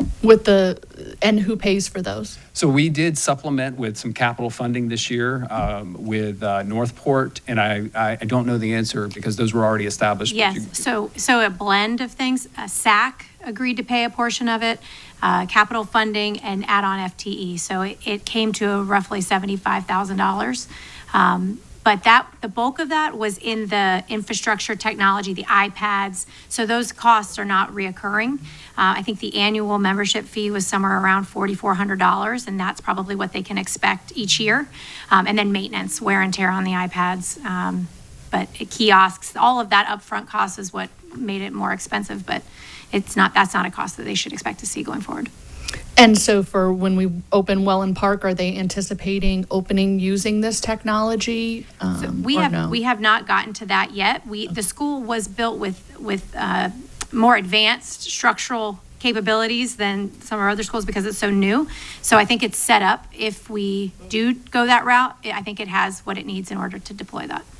Okay, but it's up to each individual high school to decide whether or not they use this technology. Is that correct? I think today that's the case, but this pilot's going to be very pivotal for us. If we see the success and we know that we've got neighboring counties that are finding success, and we know that up to the north, they're putting it in their high schools. If that is the trend, then there comes a point where we have to make some decisions at a district level to say this is the expectation. We're going to do it slow and right versus fast and wrong, and do this through a pilot. And I think Northport is prime for that, at least with both of those tools, right? We know that other schools are using other things, but the technology has evolved tremendously over the years. There has been some ineffective practices with these vape detectors in the past, but I think that was at a time when the technology and the manpower and the logistics to make that work were very difficult, to your point earlier, asking the question. But now that you've got kind of this AI-powered synthesization of information and all of this to help you pinpoint the problems, I think it makes it easier than it has in the past. So this absolutely will be something we're monitoring for a district-wide implementation. Excellent, thank you. Thank you. Mrs. Marinelli? Thank you. Just a few comments based on everybody's input. I think it's important for the public to see how all five of us are very supportive and how we come about it very differently. But in the end, we all support by our questions, comments, involving the community. So I want to thank my fellow board members for such a great collaborative conversations with the team. But also, I think out there too, the code of student conduct was mentioned several times, and the perception is out there that the code of student conduct, doesn't get updated. Well, it gets updated at least once a year formally, and then if any of us board members bring anything up, there's a lot of dialogue that goes on, and the code of student conduct can be updated anytime during the school year. So based on all of this conversation, there'll be more updates coming in maybe this year, I don't know, but in the following year. So I just want to get that out there, that the code of student conduct is out there, and the work is trying to get everybody to follow all of it. But it's hard when you have over 5,000 employees to get everybody, but I think for the most part, all our schools do a great job. But you also have that human factor in there, and I don't ever want to lose that. So, but thank you all, and thank you to my fellow board members for these great conversations, and thank you, Superintendent Connor. Thank you. Hey, I actually now have another question. Based on, I have called it LastPass, that's not what it's called. But when I look at some of the data here, and you said, I think it's Riverview and Sarasota High currently utilize it. If you go to page 4, Booker in the 23-24 year was really high and then dropped down dramatically. And I don't necessarily need us to respond, because I know we have a follow-up conversation when we talk about the investment into some of these tools from a district level. But I am curious, because of the statement of, I would expect, and anytime you implement some of these, you're going to expect a spike because it's going to catch more actual infractions, as was noted. And so, do we know anything about what was occurring? Because there's such a dramatic decline at Booker, and this may be Dr. Clayton, and I'm kind of asking you on the spot. So it's such a substantial drop. I don't know. Do we know what the occurrence change, or if it was isolated? I don't know that I can speak to it now, but you absolutely can. We can do some follow-up on that. Okay, I'm just curious, because I think that I appreciate when we look at any of these investments, they're big, and I think you can be any member, I don't think it's the right way to go about it, but we see things to react and certainly when we talk about the financial conditions and responsibilities of board members and the superintendent and staff, the evaluations necessary, but also to giving some time, particularly with technology. So I'm encouraged that there's a very bright motion forward. I know cost is always an implication, but when you have a lot more confidence in the tools, at least that makes it a little bit easier to have some forecasting. So appreciate it. I can say one thing just Yeah. based off the data. If you look at repeat offenders at Booker back in 2023, Right. 24, you had 7 repeat Right. offenders, which could escalate those incidences higher. That's just one observation, but we'll definitely take a look at That what. noted, and I appreciate that. Mr. Edwards?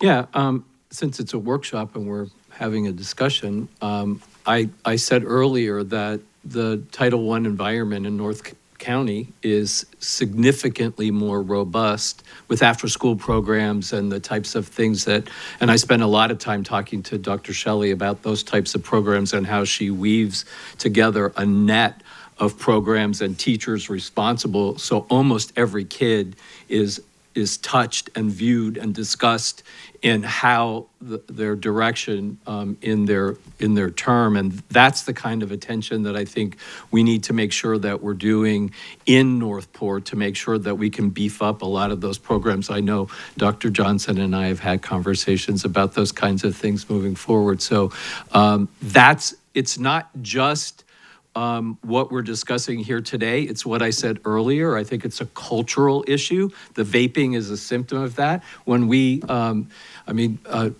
know Mrs. Ziegler and I were having discussions about smoking in the, not vapes, but actual cigarette smoking in the Riverview high schools, and that was a problem 4 years ago. And so it's these kinds of things that are incremental that, and I know that we've been talking about Northport, and I'm so appreciative of the fact that we've had this kind of attention and this focus and this discussion. So I think it's more than just the technologies. I think it's the cultural approach, making sure that, and frankly, and I'm not an academic by any stretch of the imagination here or an educator, but it's really getting to the middle schools so that we're affecting those kids and those families before they get to high school. That's really the bigger cultural conversation. Well, excellent. I appreciate the time, the information, and the work. And what a difference when you think about that technology and compared to when we were in high school. I can't even imagine. It's just wild to me. But you predict now how that will actually, in fact, absolutely change behavior, and I think in a number of areas. And so I'm encouraged to learn more about that, to see if this is something we can actually implement across the district. So thank you to all of you. Appreciate all of the hard work that you have done, and I will turn it over to Mr. Connor for the next item. All right, thank you. The next item is a very, very exciting topic. It's our Future Focus Initiative update. We've been providing this to the board and to the public about every month in terms of what has been accomplished. It is a very, very robust plan to address how we as a school district can maximize the utilization of some of our schools that are under-enrolled, as well as be innovative in our offerings, to be competitive, to make sure that we are the premier educational provider in this county. And so much has been accomplished as we prepare to really launch into the 26-27 school year. And this is a multi-year phase, right? This isn't all going to happen in just next year. It'll happen over the course of multiple years as we culminate the Future Focused Strategic Initiative. But just where we're at this point, I'm really excited to share a multitude of items. And we're going to start first off with our Junior Achievement 3DE program. And we're calling this Phase 1 because our Junior Achievement Partnership is really 3 phases. And the imminent part of that is happening as soon as next year in 26-27, starting at our high schools at Riverview and our newest high school in Park High with 3DE. So I'm going to pass it over to Ms. Rachel O'Day to talk about that update. Yes, as Superintendent Connor mentioned, this is phase one, and 3DE is one of the two partnerships that we have with the National Organization Junior Achievement. Right now, we're very focused in phase one on two important aspects: the program design, development, and implementation, as well as our ongoing funding needs to implement the program and develop the program over a 4-year period. Thankfully, we've already had someone step up to the plate and give us our very generous launch. The Charles and Marjorie Barancik Foundation did provide us with $840,000 so that we are on track right now to launch in the 26-27 school year at Wellham Park and at Riverview. So that's awesome. But moving into that conversation, we still are seeking $2.1 million, again, which really funds the next 4 years. And the next 4 years is the design, development, and implementation of the program. After that point, that cost reduces significantly to around $165,000 per school. And just to give some cost comparisons, our ACE and IB programs generally cost us about $1.4 million per school. Now, we do have add-on FTE funds that do offset some of that, but it's most certainly not cost neutral. So as far as that being a relative cost, that is still far less expensive than our other advanced and accelerated pathway programs in our high schools.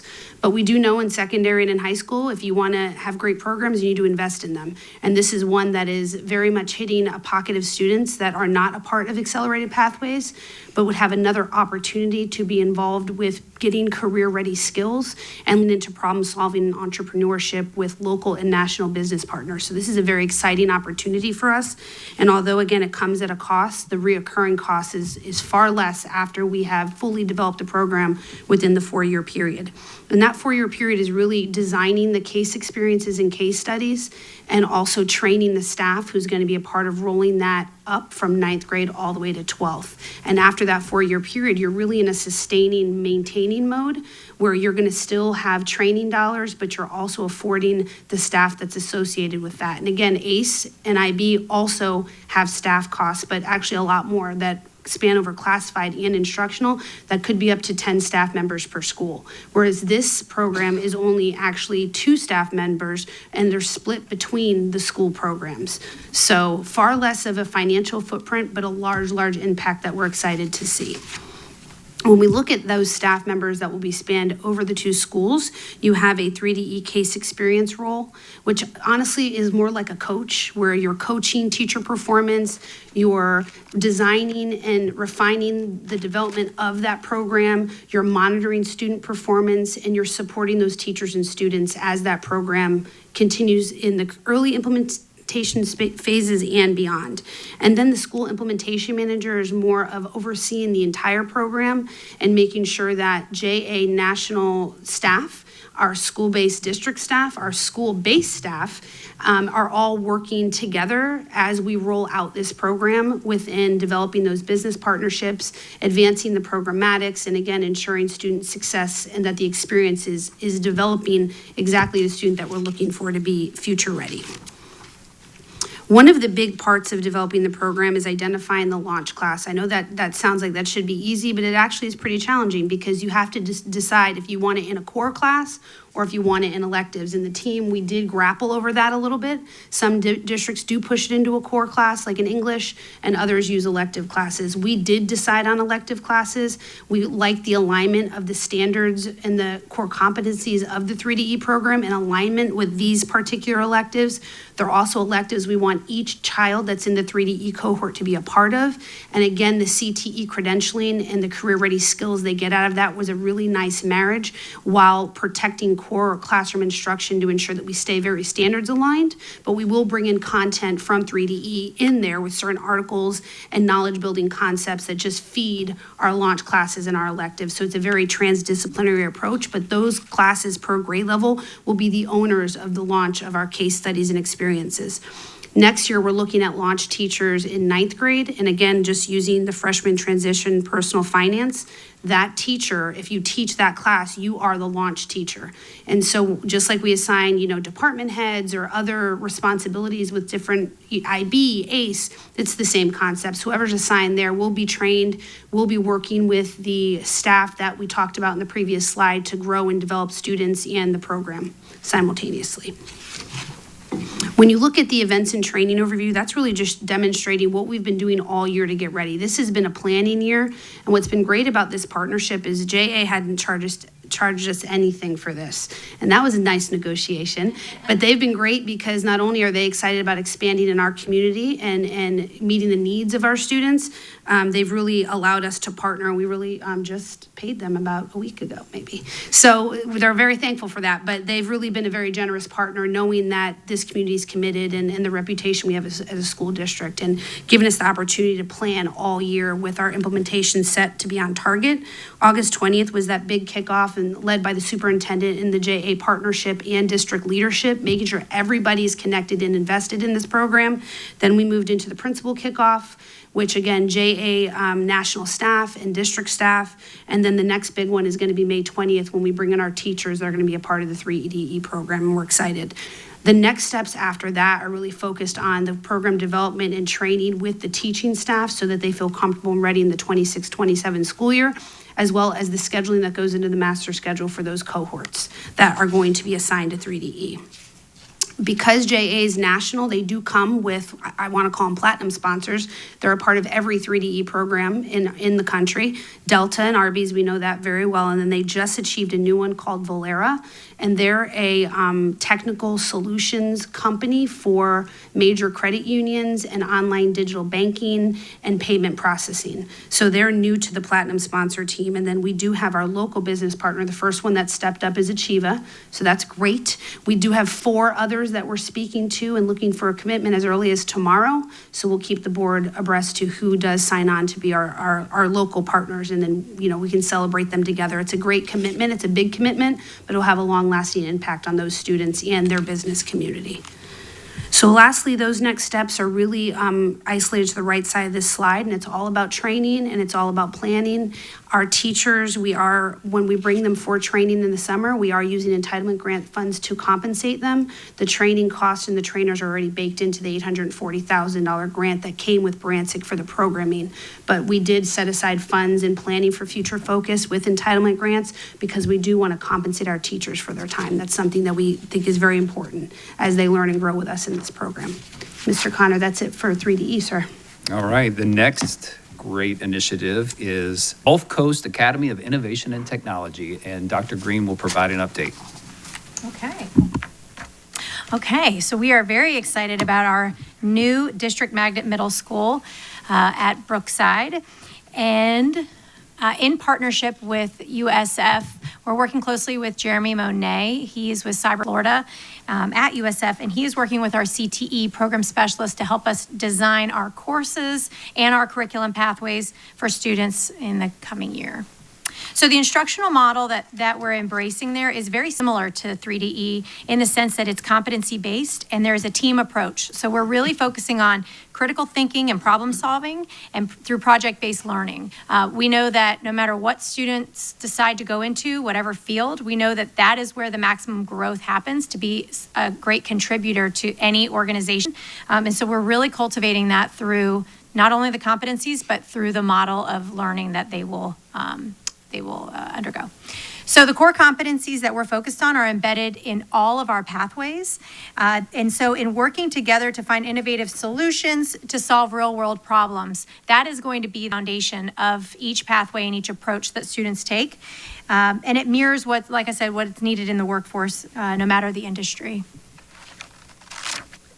So there are 5 innovative pathways, and I think you should have that on your slide. So the 5 are machine learning and robotics, artificial intelligence, cybersecurity, game design and esports, and marine science and research agri-science. So we're really coupling what Brookside currently has and new innovative programs. So currently they have machine learning and robotics, and that's through their TSA program and their VEX program. What's new is going to be AI and cybersecurity, and that's through our partnership with USF. Gaming is going to be a new pathway, and that focuses on video game design and esports, but not just video game design, but also how would you market this in a business and marketing storytelling approach to really target your consumers. We're working closely with esports. Julius Edwards, the vice president of Sunshine State Sports League, who is helping us to develop the pathway. And then the marine science research and agri-science is something that Brookside currently has that students are actively pursuing, and it's going very well. In the advanced courses that students will have, you'll see the 4 core that would be in any of our traditional middle schools, where students also have the opportunity to earn high school credits, and that is something that we have in all of our middle schools. The encore and elective courses, we're really launching the Exploring Technology, where each quarter students are going to be exposed to those programs in that first 6th grade year. So then in 7th and 8th grade, they can really refine what they want to concentrate on, but they get exposed to all of it early on. And then you have your traditional electives, PE, Spanish, art, music, that students can take like they would in any other campus. So this, similar to what I shared before, that project-based learning, through each of those courses, students will participate in a major project with a team.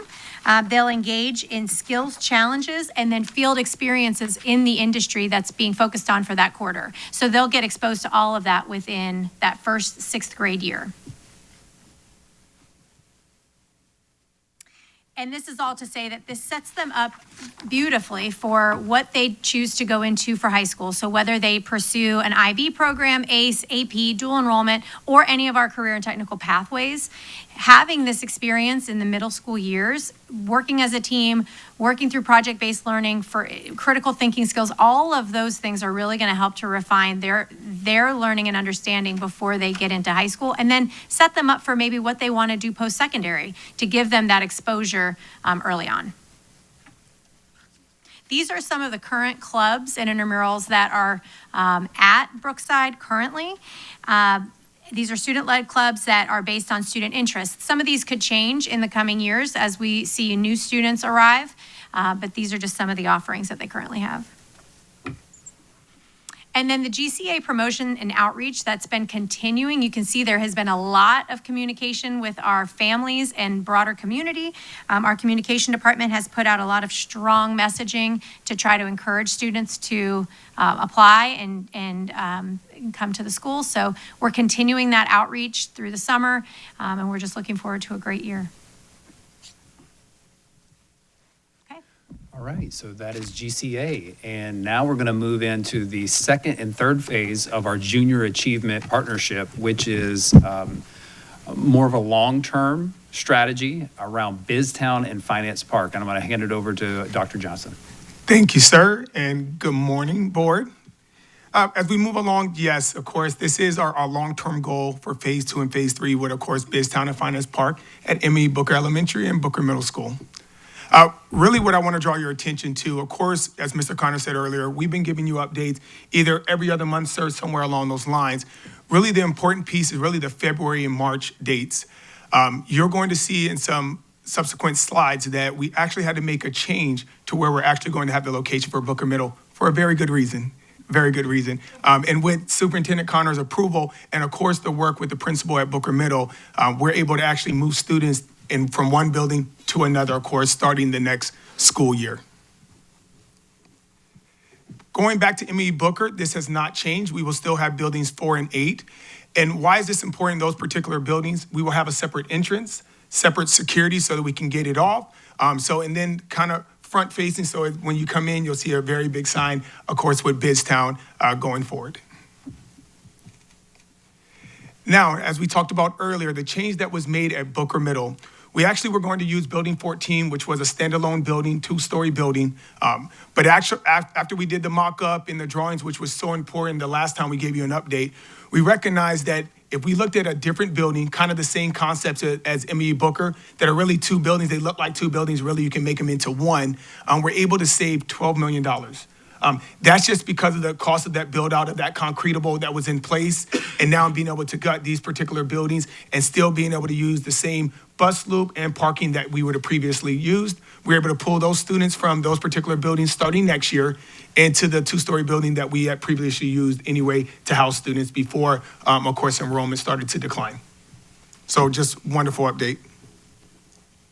Now, as we go along, as Mr. Connor said, the kind of long-term goal and plan, we will start to kick off, and you'll see in another slide, we'll actually have the kickoff coming in April with the website and the work that's going to be done to actually start to raise funds. Remember that first funding piece, as Mrs. O'Day shared earlier, did come for Barancic, and we'll continue to go through that process and then also work on the funding for not only BizTown, but also for Finance Park. What's very important, though, in that phase 2 is that once we get Emily Booker and BizTown up and running, we can actually use that to also be Finance Park if we need to until we actually have Finance Park ready. They can pull out those storefronts and reuse them as well. So that's another positive that we're working towards. Of course, we do put dates in there, right, Mr. Connor? But we understand that each update will continue to update you based on funding and where we are in the process, because to kind of ground break, we do need around 90% capital. And the question came up, I think, during the last meeting about fundraising.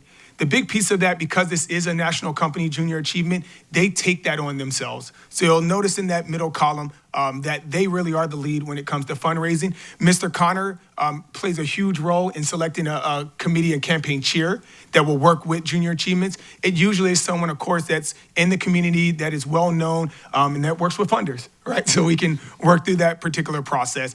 Those two are really the big pieces. And then we continue to do what we're doing now, and is help the community understand why this is important and what benefits it brings. Another piece that I did want to share, had the opportunity to talk to the superintendent of Manatee County, Dr. Lori Breslin, was very excited to hear that not only, remember, this isn't just for Sarasota County, it is also for our surrounding counties. So she was very excited about that. Maybe we'll reach out to her for some funding as well. Just kidding, just kidding.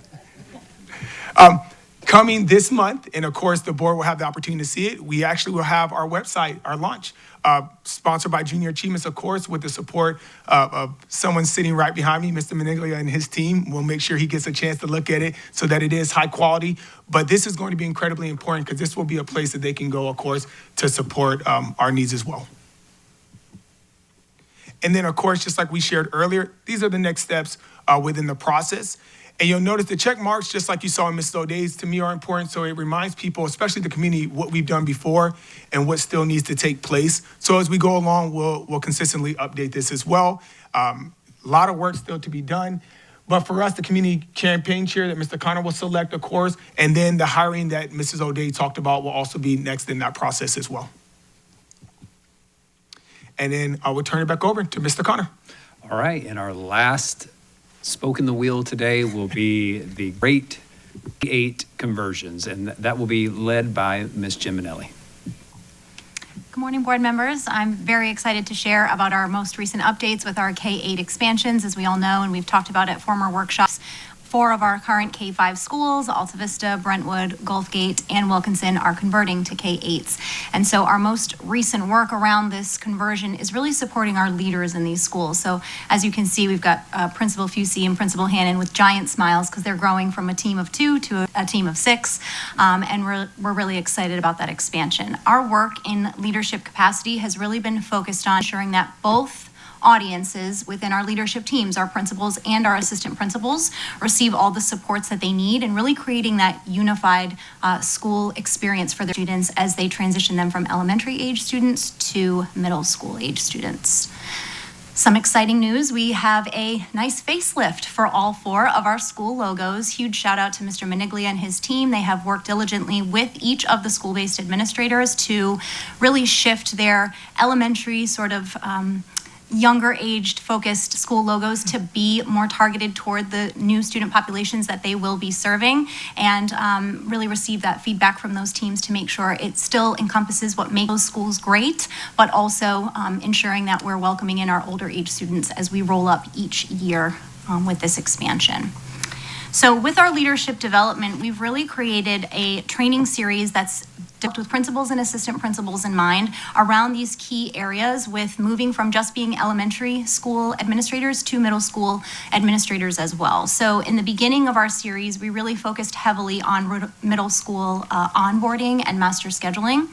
and focused on staffing and certification, because we know that when shifting from elementary teachers and working with middle school teachers, we really need to make sure that our administrators have what they need to ensure that their campus is offering the robust programmatics that we're advertising to our families and students. We're also working within this training series to ensure that our school-based leaders have the tools that they need to ensure student and parent voice is a huge component in creating their new K-8 identities. And this training series is ongoing. Huge shout out to the cross-district and cross-school collaboration that's been happening to create this training series. We're working really closely with our middle school and our elementary school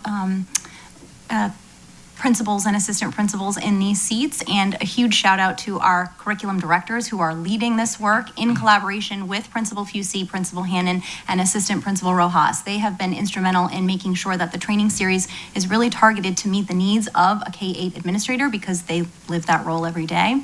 And we're really focused in making sure that our principals and assistant principals have what they need in order to lead this initiative. And with that, I'll turn it back over to Mr. Connor. All right. Well, as you can see, there is a lot going on and a lot to be excited about for the future. This team has been working tirelessly to ensure we have the highest quality level of service in each of these initiatives. Very proud of this team.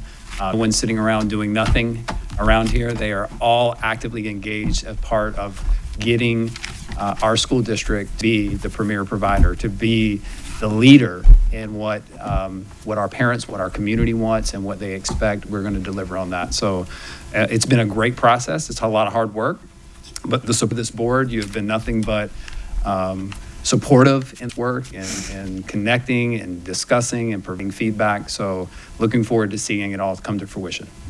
Well, thank you very much. It's extraordinary to consider how much is actually taking place and how much it is, how huge of a lift it is. And it's almost like a complete revitalization of the district, for lack of a better term. And I'll kick it over to some of my board members for their comments, but I would be remiss in saying, something I just recently read was $7 trillion is expected as the global economic impact for AI by 2030. And if you think from the Industrial Revolution, pivotal moments in your history, I believe we are very much in the middle of that and setting our entire district up around something what we don't even know what that technology will be tomorrow for our students to be successful, I think is exciting. And I hope parents, again, I'm going to say $7 trillion. That's an extraordinary amount of money when you think about the opportunities that our next leaders will have in front of them and making sure we're equipping them with those tools. Mrs. Rose. Thank you, Madam Chair. Superintendent Connor, I'm truly amazed at the amount that you and your staff can accomplish. It's beyond, and all the different projects and the innovation is truly amazing and says a lot by the team that you've developed.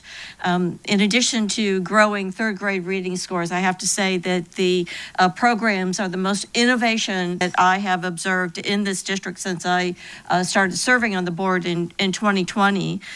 Programs were at the heart of my success, my community, the public schools I served, students. It engages students, excites parents, it engages everyone, and I really see this as a turning point for our district, and can't wait to see this as it develops, and I know, and I'm extraordinarily confident in the results that it will bring. They're proven, particularly when you are encompassing in those programs the critical thinking, the real world skills and engagement. And I have to say that Sarasota Middle School, we had innovative teachers when I served there and did a gaming design class, and we could not, the whole school, everybody wanted to be involved. Just a little data there for you, experimental, win-win across the board. But I have to end again with Superintendent Connor. You and your team are beyond amazing. I just can't believe how much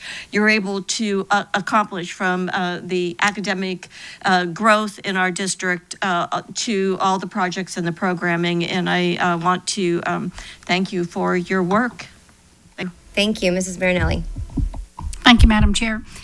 Well, ditto to what all Ms. Rose said, But also, when I think of the administrators and the teachers and the counselors and all the support staff doing the day-to-day things, but then planning for this huge, wonderful change that's coming to their schools.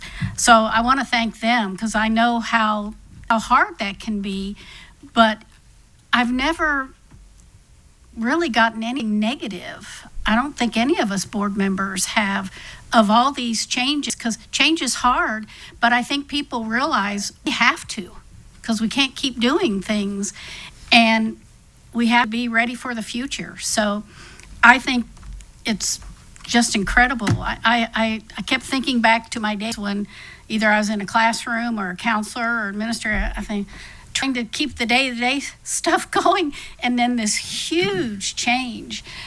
I just think, so thank you. I hope they all hear that it's very much appreciated. And I just had one question. I guess this is for Superintendent Connor. At some point, will we be getting an update on how our enrollment is going for all the K-8, future K-8s, and our new name? That's going to take me a while, being here for so long. I don't want to say it. I don't want to say the old name, but the Gulf Coast Innovation. Yeah.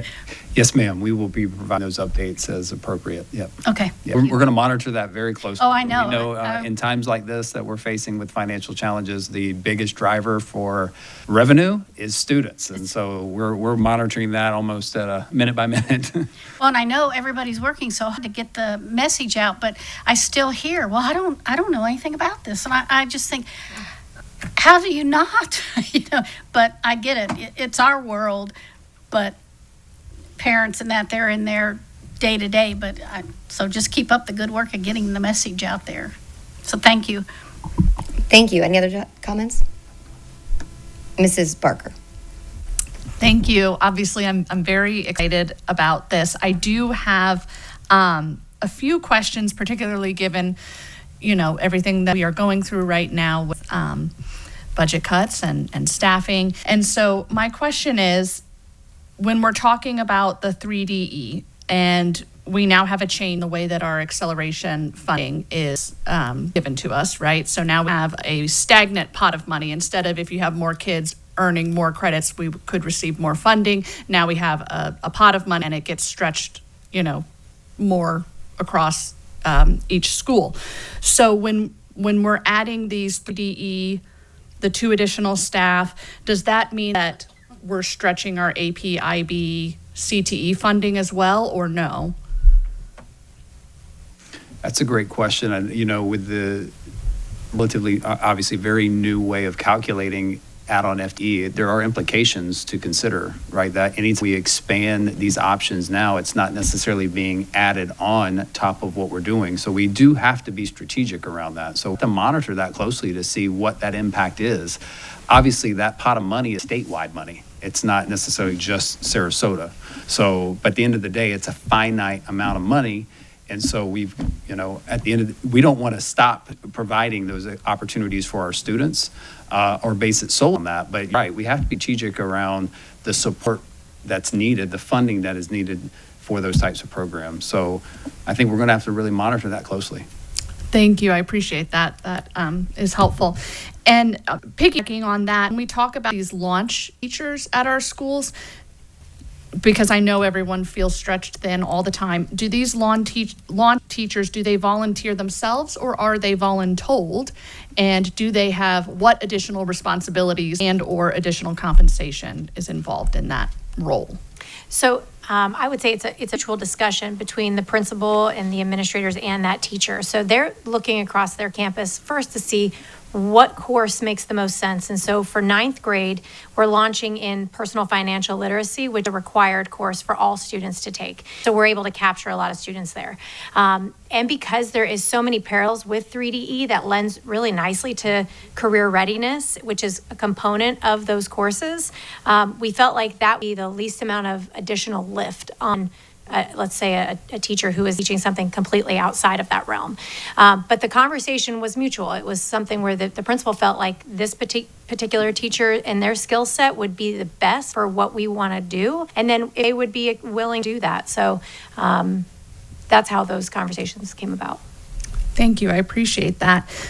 Moving to Gulf Coast Academy, I just wanted to circle back. When we were originally talking about this, I think I remember that our Brookside students were going to stay there even if they didn't attend the academy for 7th and 8th grade. Is that still the case? What does enrollment look like at Brookside as a whole? I'm curious about that. Yeah, so right now, the students who are in 6th and 7th grade that will naturally roll up to 7th and 8th grade will continue to be on the traditional pathway.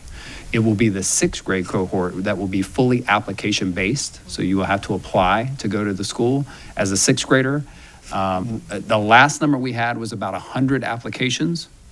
And we're continuing to press with our 5th graders. I think our biggest market is to really have FaceTime with 5th graders at each of our schools to really share this. But, you know, this is a leap of faith for many of our families. It's the first inaugural class. And so we're going to continue to spread the word. And really, at this point, if we reach a reasonable number of 150, I would call a full team of support. But we would love to see obviously much more than that. But that 6th grade group would be participating in what was shared today in that progression of coursework. Excellent. Thank you. And then go to the K-8s. I had the same question as Mrs. Marinelli. When will we know if we have been successful in recapturing any of those middle school students that we are hoping to recapture as a part of conversion process? And I do think that will also take a couple years for people and parents to get their feet wet and see success and get excited about it. But I am also following enrollment minute by minute over here. So, and then my second question about the K-8 conversions is, do we need any additional APs at those schools yet? Or is enrollment still at a point where we can work within what's already staffed? For the K-8s? Yes. Yeah, they will continue with the current administrative staff for this year. Thank you. I appreciate it. Thank you for rating all my very specific questions. Thank you, Mr. Edwards. Thank you. The 3DE, 2 million that is needed, 2.1, I think, and then the separate JA build out. Those are two separate fundraising initiatives, correct? And that the community selection person doesn't affect 3DE. Is that so correct? Okay. And so I think overall, I do want to say it's been one heck of a year. You guys have gone from Schools for Hope, all of the planning and that delivered the program that you reported on today, and to drive the initiatives down the field. It's plus your day-to-day. So I have to say, if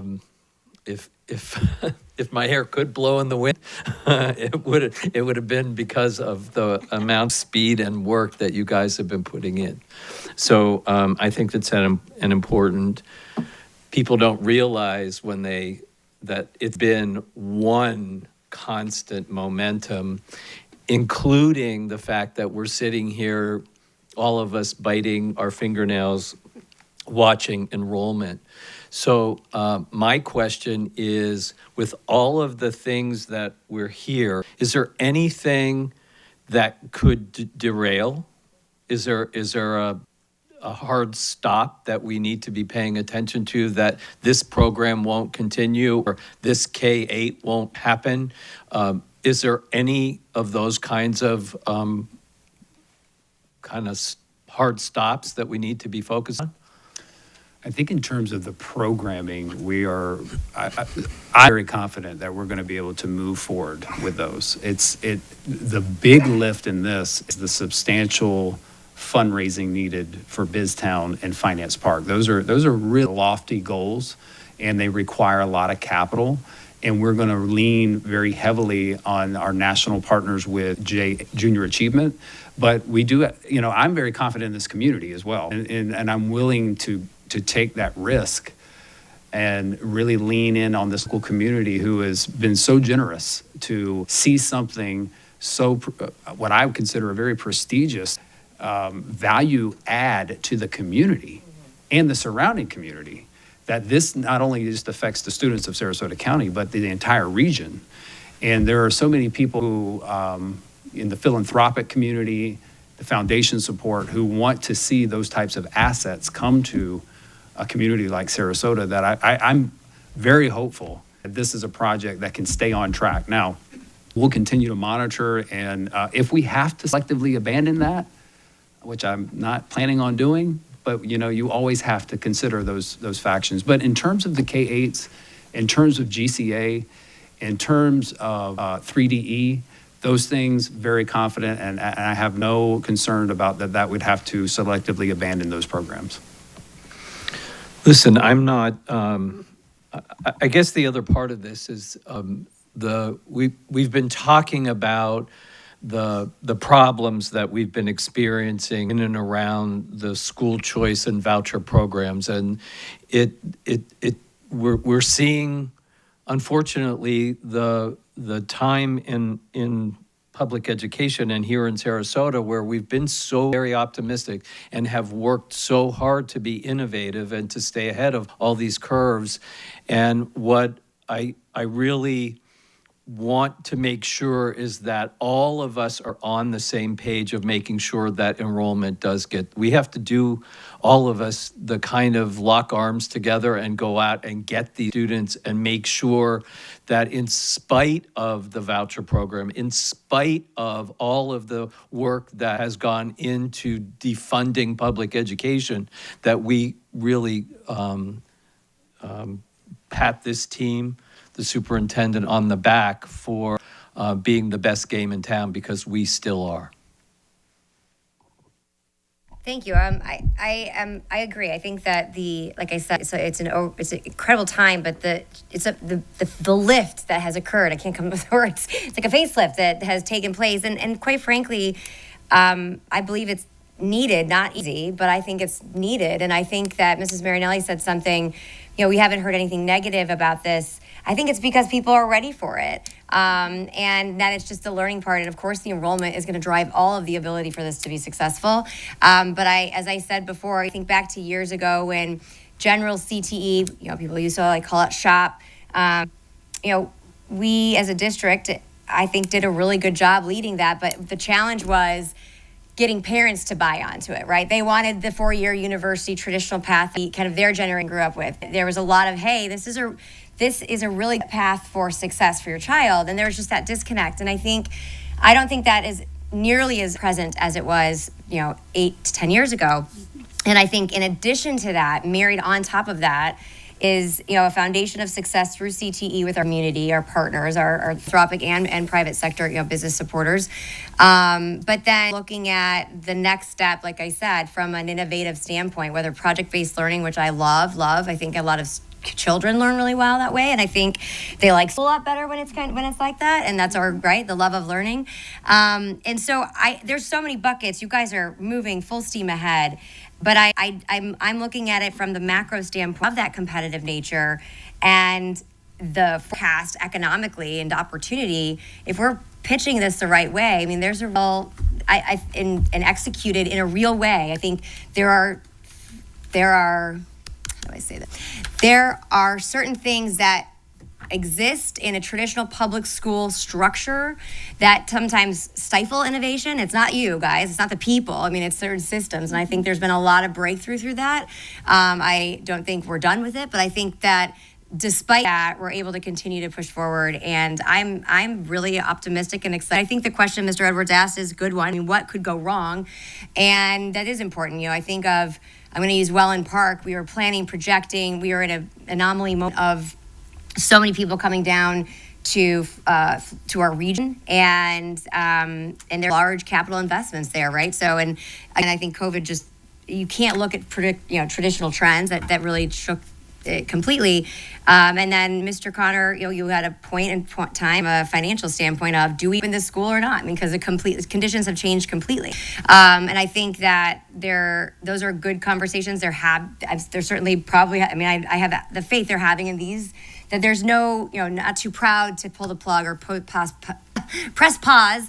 But we also have to have the faith to move forward. We can't just wait. And I know we're in a really difficult financial situation, but if we kept on autopilot and worked the way that has been the case for the last, 20 plus more years, we will struggle with enrollment. It's inevitable. So I am really appreciative of this really innovative approach. I think we all should be sharing about it. I think that there's a lot to be excited and worthy to dare.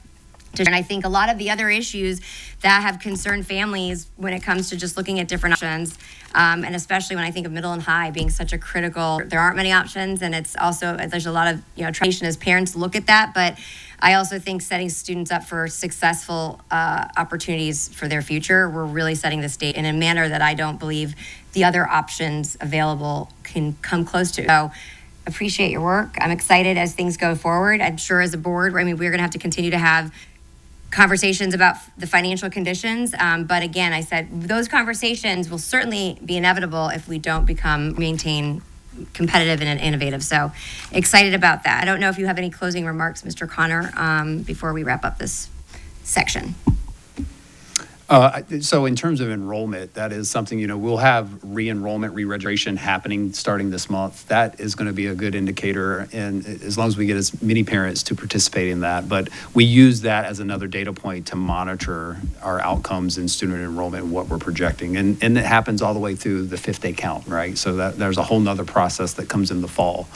But I think the team has done a really good job in creating strategy around communications around these initiatives that we're seeing excitement. Now, I do think maybe it takes, it's not all going to happen in the first year. We're going to kind of wait and see, but we're already starting to hear and see and have some observations that these programs are what our parents want, and time will tell. I think you're right. We can't just kind of wait and see what happens. We need to take a leap of faith and make the best educated guess. And I think this is a shared plan. This isn't the superintendent's plan. This isn't just anyone's in here's plan. We had several rounds of conversations with our community, with staff, and all of this is a culmination of all of that. And yeah, it was a bumpy, right? It was those few months at the beginning of the year and all that was happening in the headlines.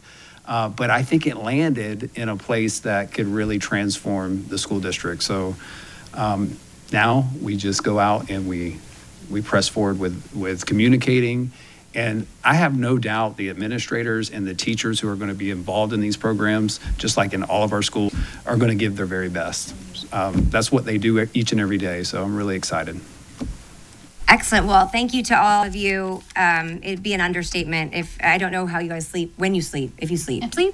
And I want to express, because I know there's many people behind just in this room that really allow this to occur. I know they're not just sitting in an office in the landings, and I really get frustrated. I don't really care about what's said on social too much, but there are times that really irks me. So to all of you, truly, I want to, and I believe this board shares this, but I certainly know that there is no one that can lift this kind of project and sustain the responsibility of academics, which we are seeing, again, despite all of these unique challenges and changings and upward motion, which is where we want to be going. And I appreciate all of you, because I know you guys work tirelessly, and I'm happy to dispel any rhetoric that you guys are just sitting around with your legs up on the table, relaxing amid really finding the challenges that we have to be making from, and there's no minimization about the impact we understand it has on everyone's livelihood as well. It is a challenge when you operate an organization, but you guys are executing incredibly well, and I'm very, very grateful for that. And I hope that if anyone has specific questions about that, I hope that they just watch this trap and figure out where all this work product would come from if people were just sitting around doing nothing. So I will open it up to board member comments. I'm actually going to take a point of privilege just to kind of keep the smooth component of there was, coming off of this last presentation, I know it was asked about, I'm just trying to read my writing here, the grant funded, the launch teachers. And not specific to that, but it kind of hints on that. I believe there are already existing positions. It would be an added component to them. We're not adding. That's correct. Okay. They're already existing. So those are courses that are already mandated to be taken. So whoever's assigned to teach those will also take on the new learning and integration of the 3DE core competencies and standards. Okay, great. Thank you. And the reason I say that is one thing I've mentioned over the years, certainly when we were dealing with ESSER funding and the new positions and a variety of decision-making that took place, the conversation about non-recurring recurring funds when we're talking about positions, and I'm a big believer of not micromanaging a superintendent, and this is anyone, not specific to Mr. Connor, but from a policy perspective, when you look at the challenge that we're faced with, and by the way, for the record, for the reporters, anyone, this is not a Sarasota issue. If you look not just in our state but across the country, there are massive for lack of a better term, layoffs in school districts across the country. And it is almost indefinite. I mean, there's a lot of conditions, and I think that Mr. Connor does a great job identifying those specific to our region, but they're not, many of them are not specific to this region. There are a lot of headwinds that schools are facing, and a lot of it was related to the ESSER cliff. And because I know that, over that series of time, there was a lot of, again, unique challenges, things that we had never experienced before, more than a district really actually knew what to do with. I remember being shocked, but also having concern in general about any non-recurring funds being used for positions, and because you find yourself in a position where you're having to make difficult decisions, and I don't know that those individuals had that visibility, and so I would like to entertain there's got to be some brainstorming around it, because I don't want it to be, I look forward to be a policy that would restrict the necessary responsibilities of an administrator to make those decisions.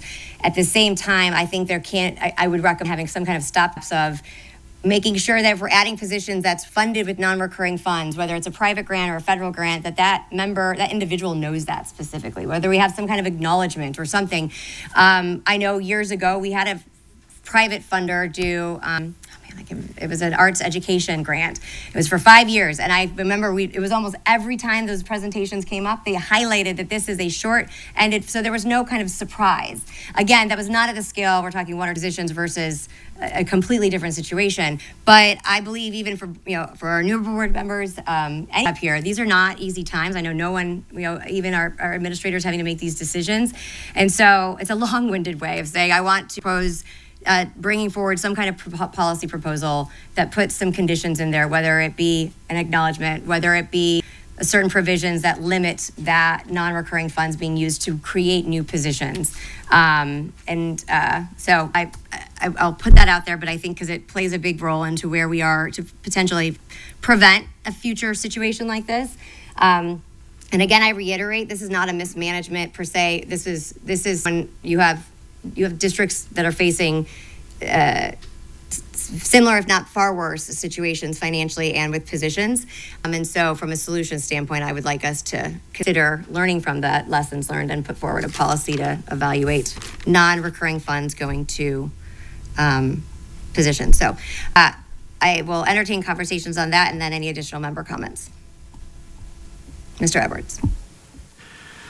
So it's my impression that the budget that we passed last July had most, if not all, of the non-reoccurring dollars positions eliminated. So the budget issue that we're having today is not about reoccurring dollars in positions. So we've been there. The problem that we're having is because of the enrollment issue and the voucher program and its accountability from Tallahassee Act. And that isn't across the country. That is specific to the 67 districts, because we are not the only district that is experiencing financial difficulties because of the voucher program. I don't have a problem coming up with some sort of policy about non-recurring dollars and staffing. I don't think that's a bad idea, especially when we went through a circumstance where a superintendent, through wasn't here, who started that program, but that doesn't matter why they're here or not here. That happened in any event, that a superintendent starts a program and doesn't complete it. So I don't have a problem with the transparency of that policy initiative. I'm also not a fan of putting constraints on the superintendent. So I think it's a delicate line that we're walking on to make sure that it's transparent, it's communicated, it's clear, regardless of the superintendent's tenure, but at the same time, I'm cautious. Thank you. Mrs. Marinelli. Thank you. I think some guardrails need to be in place, and being here for a long time, when we had those non-reoccurring dollars, those positions were contract positions, and they knew exactly what that time frame was. I don't know when those guardrails fell apart or whatever reason. I'm not going to go back and question previous superintendents because they bring their own style. But who would have ever thought with the COVID relief dollars that so much money would be piled on with very little time to go through all those things where, then you add positions, and then do we know if they really even worked? Some looks like those dollars really didn't have a long-term effect. So I think learning from that to put in some guardrails, but also you have to rely on the superintendent to say, this position should be a contract or this position should not be a contract. And I think we just need to get back to that kind of wording because that helps put those guardrails in place. Mr. Connor? Yeah, I appreciate the conversation. I know there's probably some more to be added here. I absolutely agree. Everything that's been said is applicable to our situation and many district situations, especially with the influx of the COVID relief dollars. It was unprecedented time, per se. And to no fault of any school district that was layering on supports to address learning recovery, to address mental health, whatever, all of the fallout that occurred during those times. And so we're going now through this correction period, right? And one of the things that many won't see, because upon my arrival, one of the things you do when you arrive new to a school district, you learn what is practice, what is historical practice, and how does that fit and align with my management style?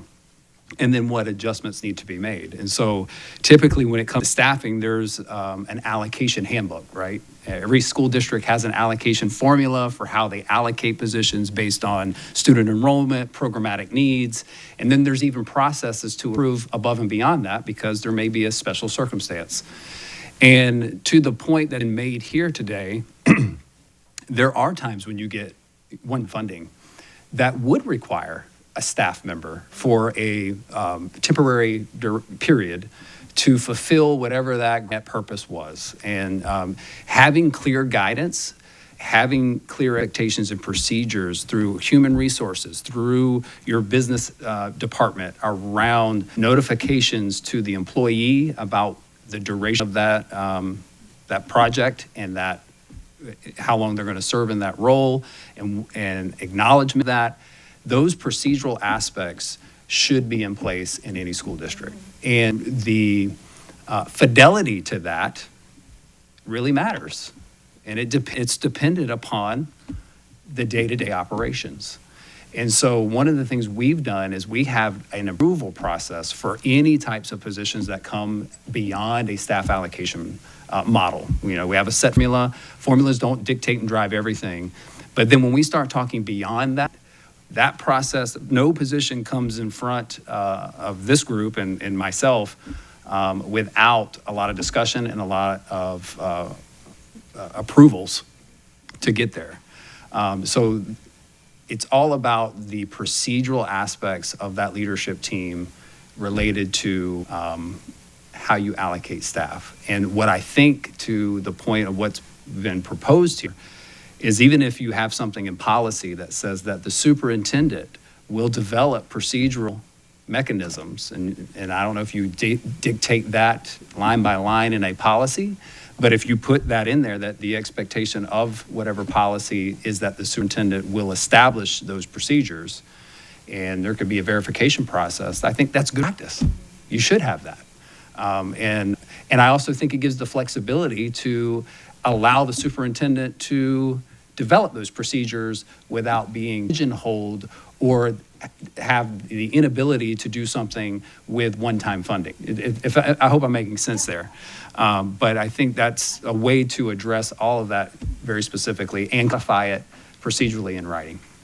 Thank you. Very articulate. So it's where, and I think, Mr. Edwards, you also share that aspect of the constraint is important, not having too much. That we want to attract good leaders here, and I don't know many good leaders that like being micromanaged, and I know that you get good success. But I also think there's that balance of the guardrails. So I don't know if that is enough. If there's any additional comments on that, but if that's something else, everyone's interested in creating some level of policy. I don't have anyone else up here on Mark. So, did you get direction? Are you? Ms. Parento, are you clear on that? No, absolutely. Okay, very good. I think what we'll do is during our policy cycle, as this comes up, we will provide some revisions to just ensure that the aspect of what we're trying to capture here in a way that provides the flexibility, but also the accountability so that people understand they're not, one of the things that is so upsetting just on a human nature, right, is people just having an expectation that maybe they're in a role they thought was in perpetual, and now it's not. Right. Right, and then they're surprised about that, and there should be no surprises. No. And so having procedures establish something to make sure that doesn't happen is important. Very good. Well, I appreciate that. Are there any additional member comments? Y'all are quiet today. All right, Mrs. Barker. Thank you. I appreciate that update. I wonder if you could talk a little bit more about, to Mr. Edwards' point, the ESSER dollars already being sunset and what that has or has not done to the budget this year, because I was under the impression that to some degree we were still experiencing the fallout of that. But just if you could talk about that a little bit, that'd be helpful. Yes. So in the summer, those initial, what I would call part A of the correction plan was addressed with several positions that were COVID relief funded, mainly behavior interventionist and other positions that were allocated throughout. If you recall, there was a slide that I showed with all of the 182 positions. One of the things that we made a very concerted effort to sustain in that is pre-K. 48 of those positions were funded with one-time dollars. It's a great thing we established pre-K. That is an initiative that I, as the superintendent, truly support to move this district where it needs to go. So in the decision-making process, we're not getting rid of pre-K.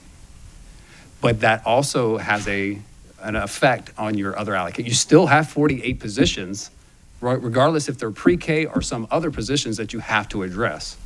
So those are the types of conversations in phase one. What could we make immediate corrections to make sure that remains financially stable and we had a strong budget going into the year? And then now we are planning for the next budget, and there are things that still need to be addressed. That, case in point, right? Pre-K positions are going to sustain, even though they were initially budgeted with pandemic relief funds. How do we readdress that? So that's where we're looking at class sizes. You're looking at other positions, and I'm just using that as one example. There are other positions temporarily funded that did not necessarily come off the books in that first round. That's why we're addressing it at this point. So it was a two-phase approach. Ripping the Band-Aid off all at one time would have been very, very disruptive over the summer. So. Thank you. That's helpful. I knew that it was a number of things all working together, but I had not remembered that piece about the pre-K positions being funded with S dollars, and I think that is maybe an important piece that our community is missing. So thank you for bringing that up. The other question I had is along those same lines, obviously, as we are going through this staffing process, would it be possible to update the Inform Community Clarity to kind of help folks understand where we are with that? So glad you asked. It is actually updated. Thank you for bringing light to that. The Inform page is very informative. And I know there's a lot of information that is out there. We do have an April 7th today. This morning it was updated with all of the actions. If you recall from the March session, we talked about 3 strategic actions that would be taking place in order to keep our financial stability. The first one being realigning staffing to true student enrollment. The other one, redesigning our health benefits plans, because we talk about the exponential acceleration of the cost that has happened just in a 3-year period. And then retiring those temporary expenses where maybe were used at a time when we had influx of temporary funding. Case in point, supplement. We renegotiated supplements because they increased during that time period to $3,000 for Title I and ESE case managers, and even if you had a certification in ESE, you received an additional $1,000. All great, right, at the time, but when they were made with the influx of money, we were just adjusting those down to still higher pre-pandemic levels. They actually are still very much what I would consider a very competitive supplement, but those are the 3 areas that we're looking. So we were able to successfully ratify with our partners union the medical benefits adjustments, and I want to make sure, and this is all on the Inform webpage, so we are still offering free 2 plans that are fully paid for by the employer. Free employee coverage continues in Sarasota County. We have an HMO plan, we have a PPO plan. Our dependent cost stays the same. What has changed? We've looked at some plan design changes in our plans to adjust some of the deductibles and out-of-pocket limits, still at or below national benchmarks, so nothing that's outlandish. We've got new prescription tiers. We've got surcharges that were not in place before, tobacco surcharges, spousal surcharges. Our highest plan that we had, our third, we'll call our high PPO, did have an increase in our premium. So there is an employee contribution now of $200 per month for those who want to remain on that plan. But there will be the ability through an open enrollment period between now and the close of the school year to adjust your plans based on the changes that have occurred. And in our surgery network requirements, we've made some adjustments there. So that in and of itself is projected between the supplements and the health benefits. We will realize over $10 million in savings just with that change. The biggest one is staffing. We'll go back to that, right? So we have to be true to staffing at the appropriate levels based on student enrollment, because that is where revenue is generated, and 85% of our budget is staffing. And so what we'll look at is to remain in what we call class size compliance, reasonable class loads. That is the driving force, right? We're not going to have outlandish size classrooms in our core classes. At the K-3 level, you have class averages of 18, 4 through 8, 22, 9 through 12, 25. That will, since we do it at the school-wide average, that doesn't mean that a class wouldn't be over that. We may have a class, of fifth graders that is 26 or 24, but the average across that grade span would be in compliance. We're at a point where we need to really take a hard look at every one of our schools to ensure that we were maximizing that. Also, we made adjustments at the middle school level going to next year. To provide students an additional elective opportunity, we're moving from a 6-period day to a 7-period day, like our high schools. That created opportunities for adjustments in staffing. And so what has resulted at all of that is 136 unassigned staff members at this point. We work very closely with our union partners to determine the process so that there is fairness, consistency in how what positions were chosen for assignment.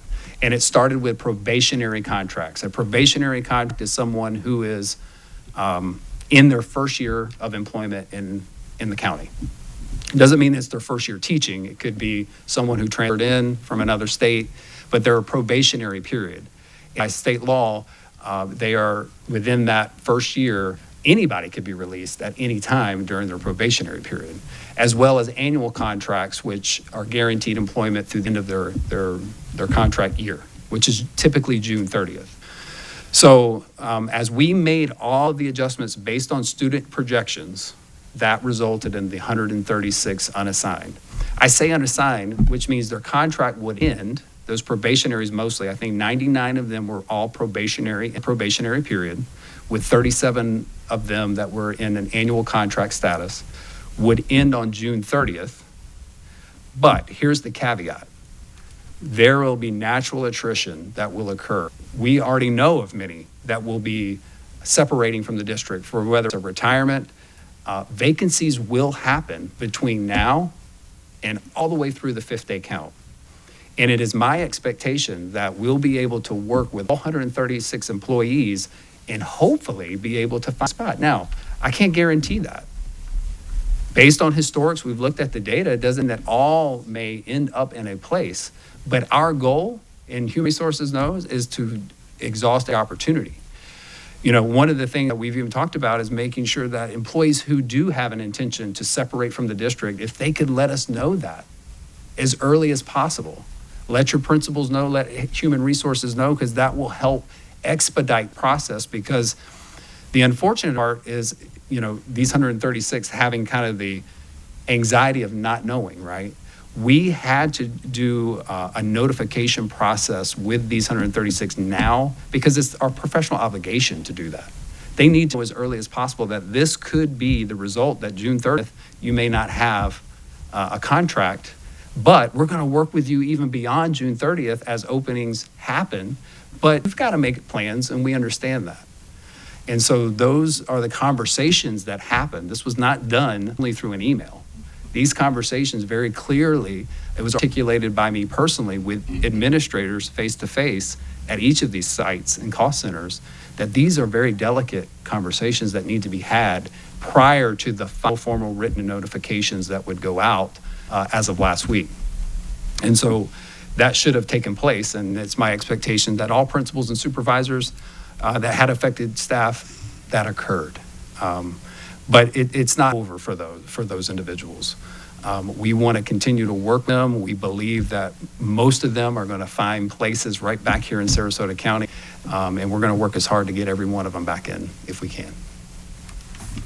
Thank you. That's incredibly helpful, and I'm glad we're taking the time to have this conversation because this is what is at the top of everyone's mind. So I really appreciate that. And along those lines, could you also give us a little more information, just for the community at large to understand how teachers are determined to be unassigned? Because I know some schools are hit harder than others, even though my children's school, right? Sky Ranch is growing as we're adding a grade level, but we are losing a significant number of people, but not necessarily a significant number of positions, because we're backfilling those positions with other folks across the district who are certified and have more seniority. Can you talk about that a little bit? Absolutely, and that is a newer, that's rarely done.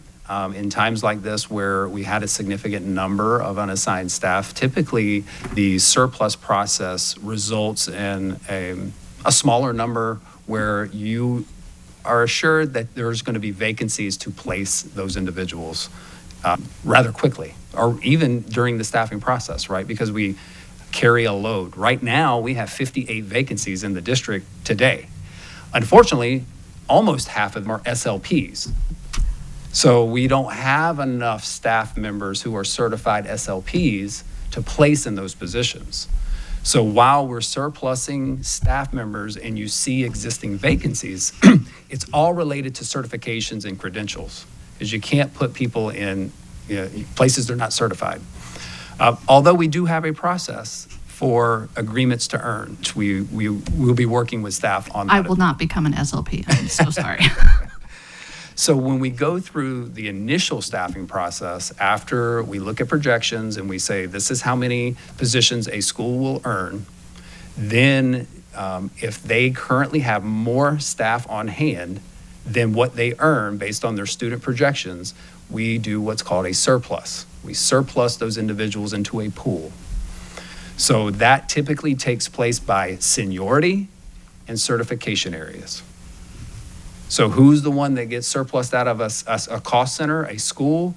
You look at the list, you look at the certifications needed, and then based on seniority, that determined who gets put in the pool. Then when that pool is done, after all schools go through that process, then we go through a staffing round where any vacancies that currently exist, we take people in the pool and match their certifications. And that may result in a staff member who was at, let's just say at Sky Ranch, who's in the pool, now goes to Ashton, who has an opening in that certification area. That's our typical process. This year, because there were unassigned staff that would result because there wasn't enough vacancies to place everyone initially, the agreement in collaboration with our union was to look at that pool, and if there were people who had more seniority in the pool than in areas in schools where there were certified, same certification areas who were within their probationary period, that we would have what we call displacement, where the more senior person with that certification would displace someone in a school. That is a rare process that happens. But in this case, because there were more than usual unassigned staff without vacancies to place them in, that process was implemented. So that's where you started to see, and that can be disruptive, right? You've gone through the staffing process and then you have to kind of go back through and then replace there. So that's where a lot of people may initially thought, well, I made it through the first round, I should be good. The second round is where they got the notifications and the conversations. So that doesn't happen all the time, but in this year, that is the process that transpired. And I'm looking at the Inform site right now. Thank you so much. Appreciate that. Whatever magician did that behind the scenes real fast, thank you. That was you. Maybe we could add just a little something about the displacement, since it is so unusual and something that I think our community doesn't really fully grasp yet. Might be helpful. I don't know, up to you, but food for thought. And then the other thing that, of course, I continue to hear is how top-heavy other very, very large, extremely successful districts, I don't see personally.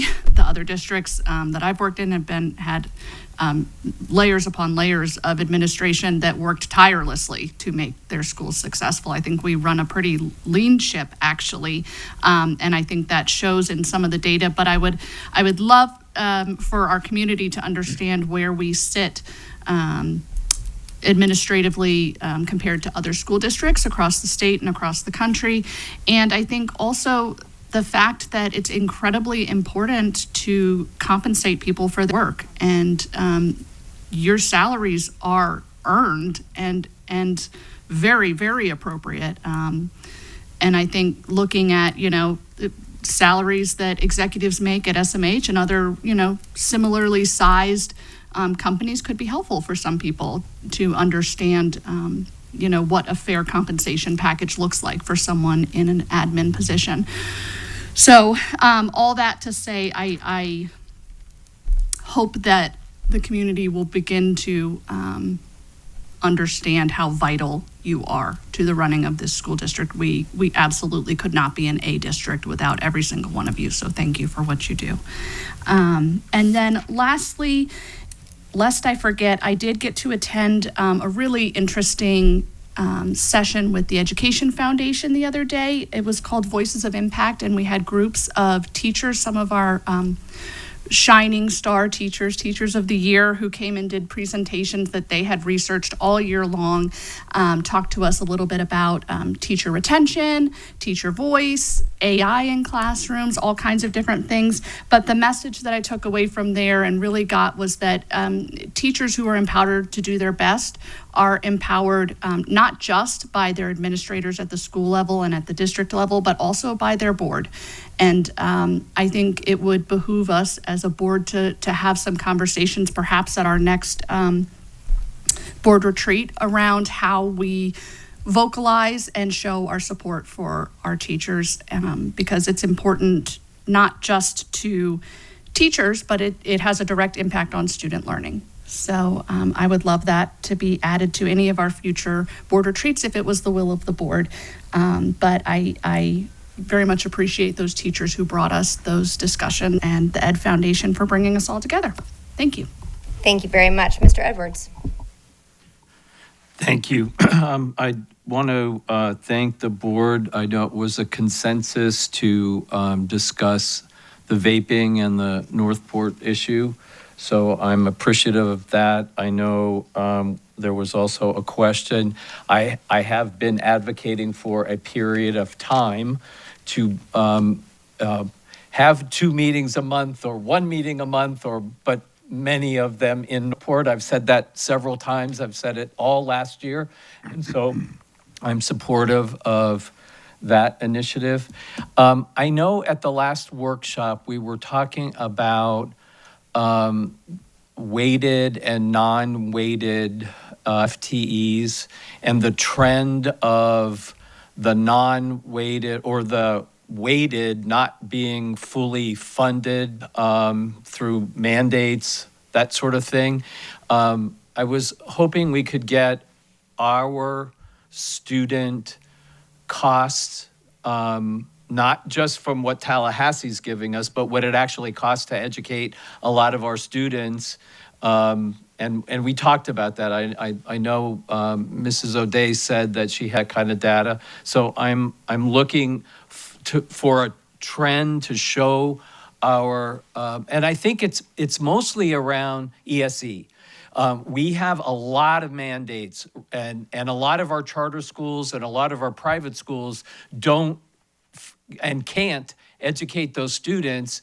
Therefore, we want them and of course want to provide the necessary resources, but we're not compensated from, and I think it's important to show the public, as we're going through these voucher conversations and trying to get them realigned and what's appropriate, that we're showing that Sarasota County Schools is doing a great job in and around their exceptional student education, but this is what we get, and this is what it actually costs.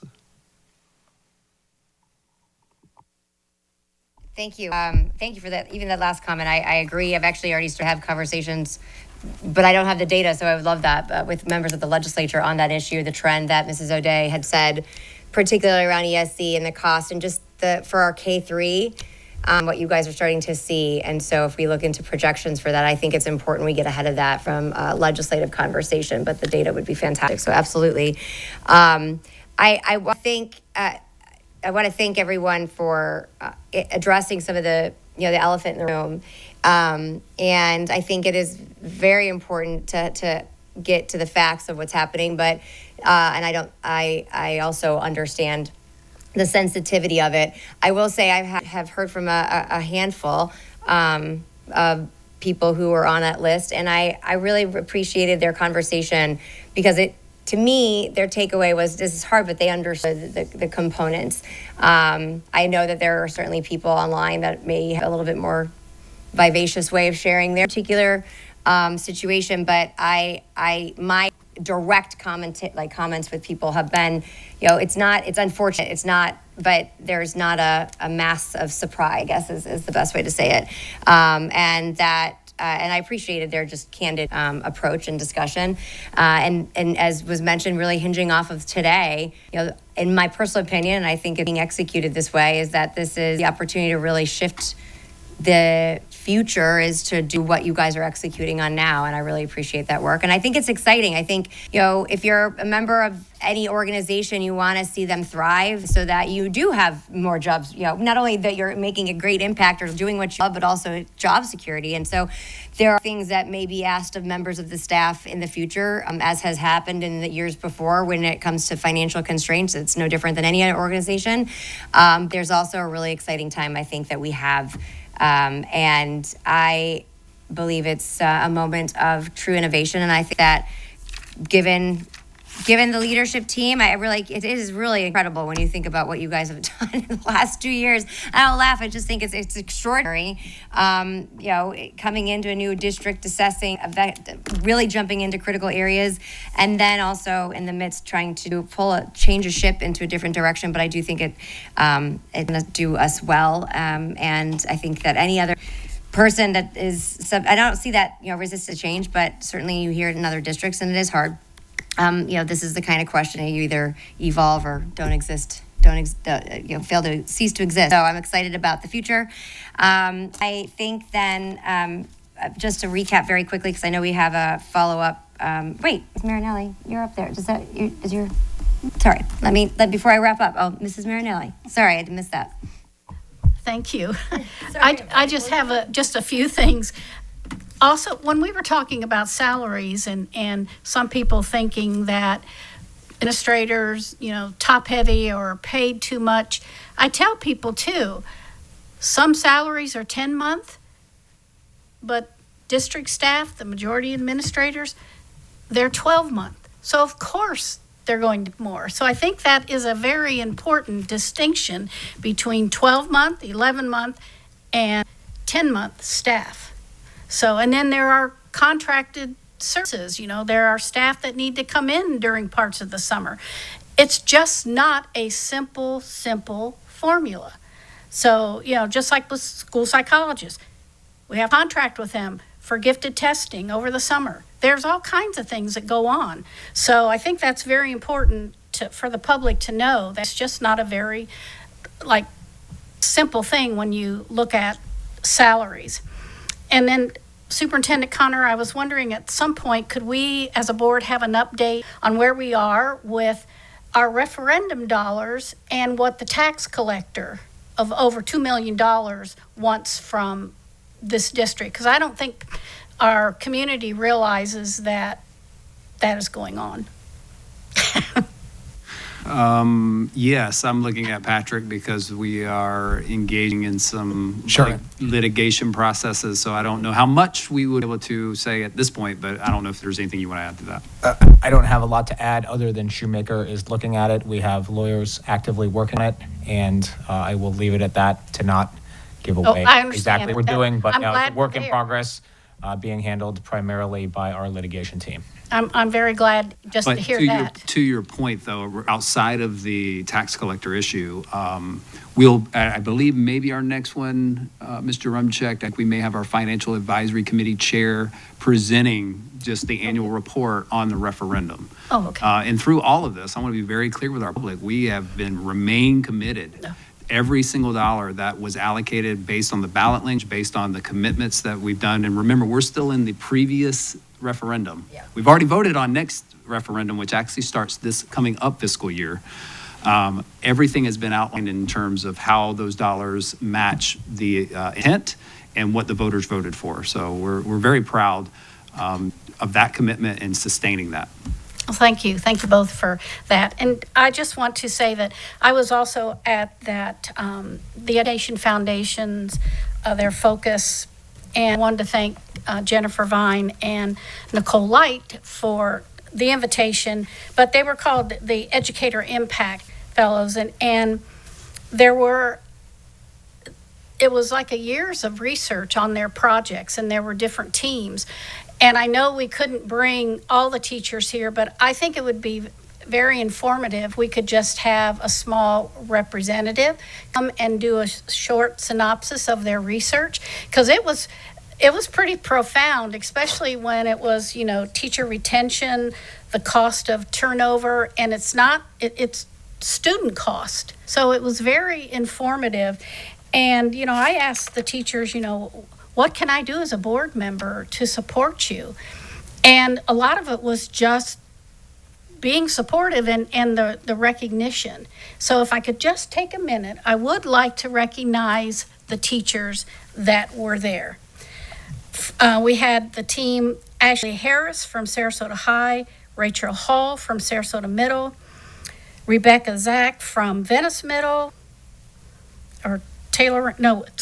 Rachel Hall I had from Sarasota Middle and Venice Middle, Rebecca Zach, Taylor Ranch Elementary, Alicia Barton, Thomas from Sarasota Middle, Jason Connor from Venice Middle, Christina Neri from Sky at Englewood, Stacy Lentz from Gulfgate Elementary, Peg Grouch from Tuttle, Karen West from Riverview, Michelle Slay from Northport High, Kelly Oddman from Venice L, Kelly Roselle from Venice High, Amy Leckett from Woodland Middle.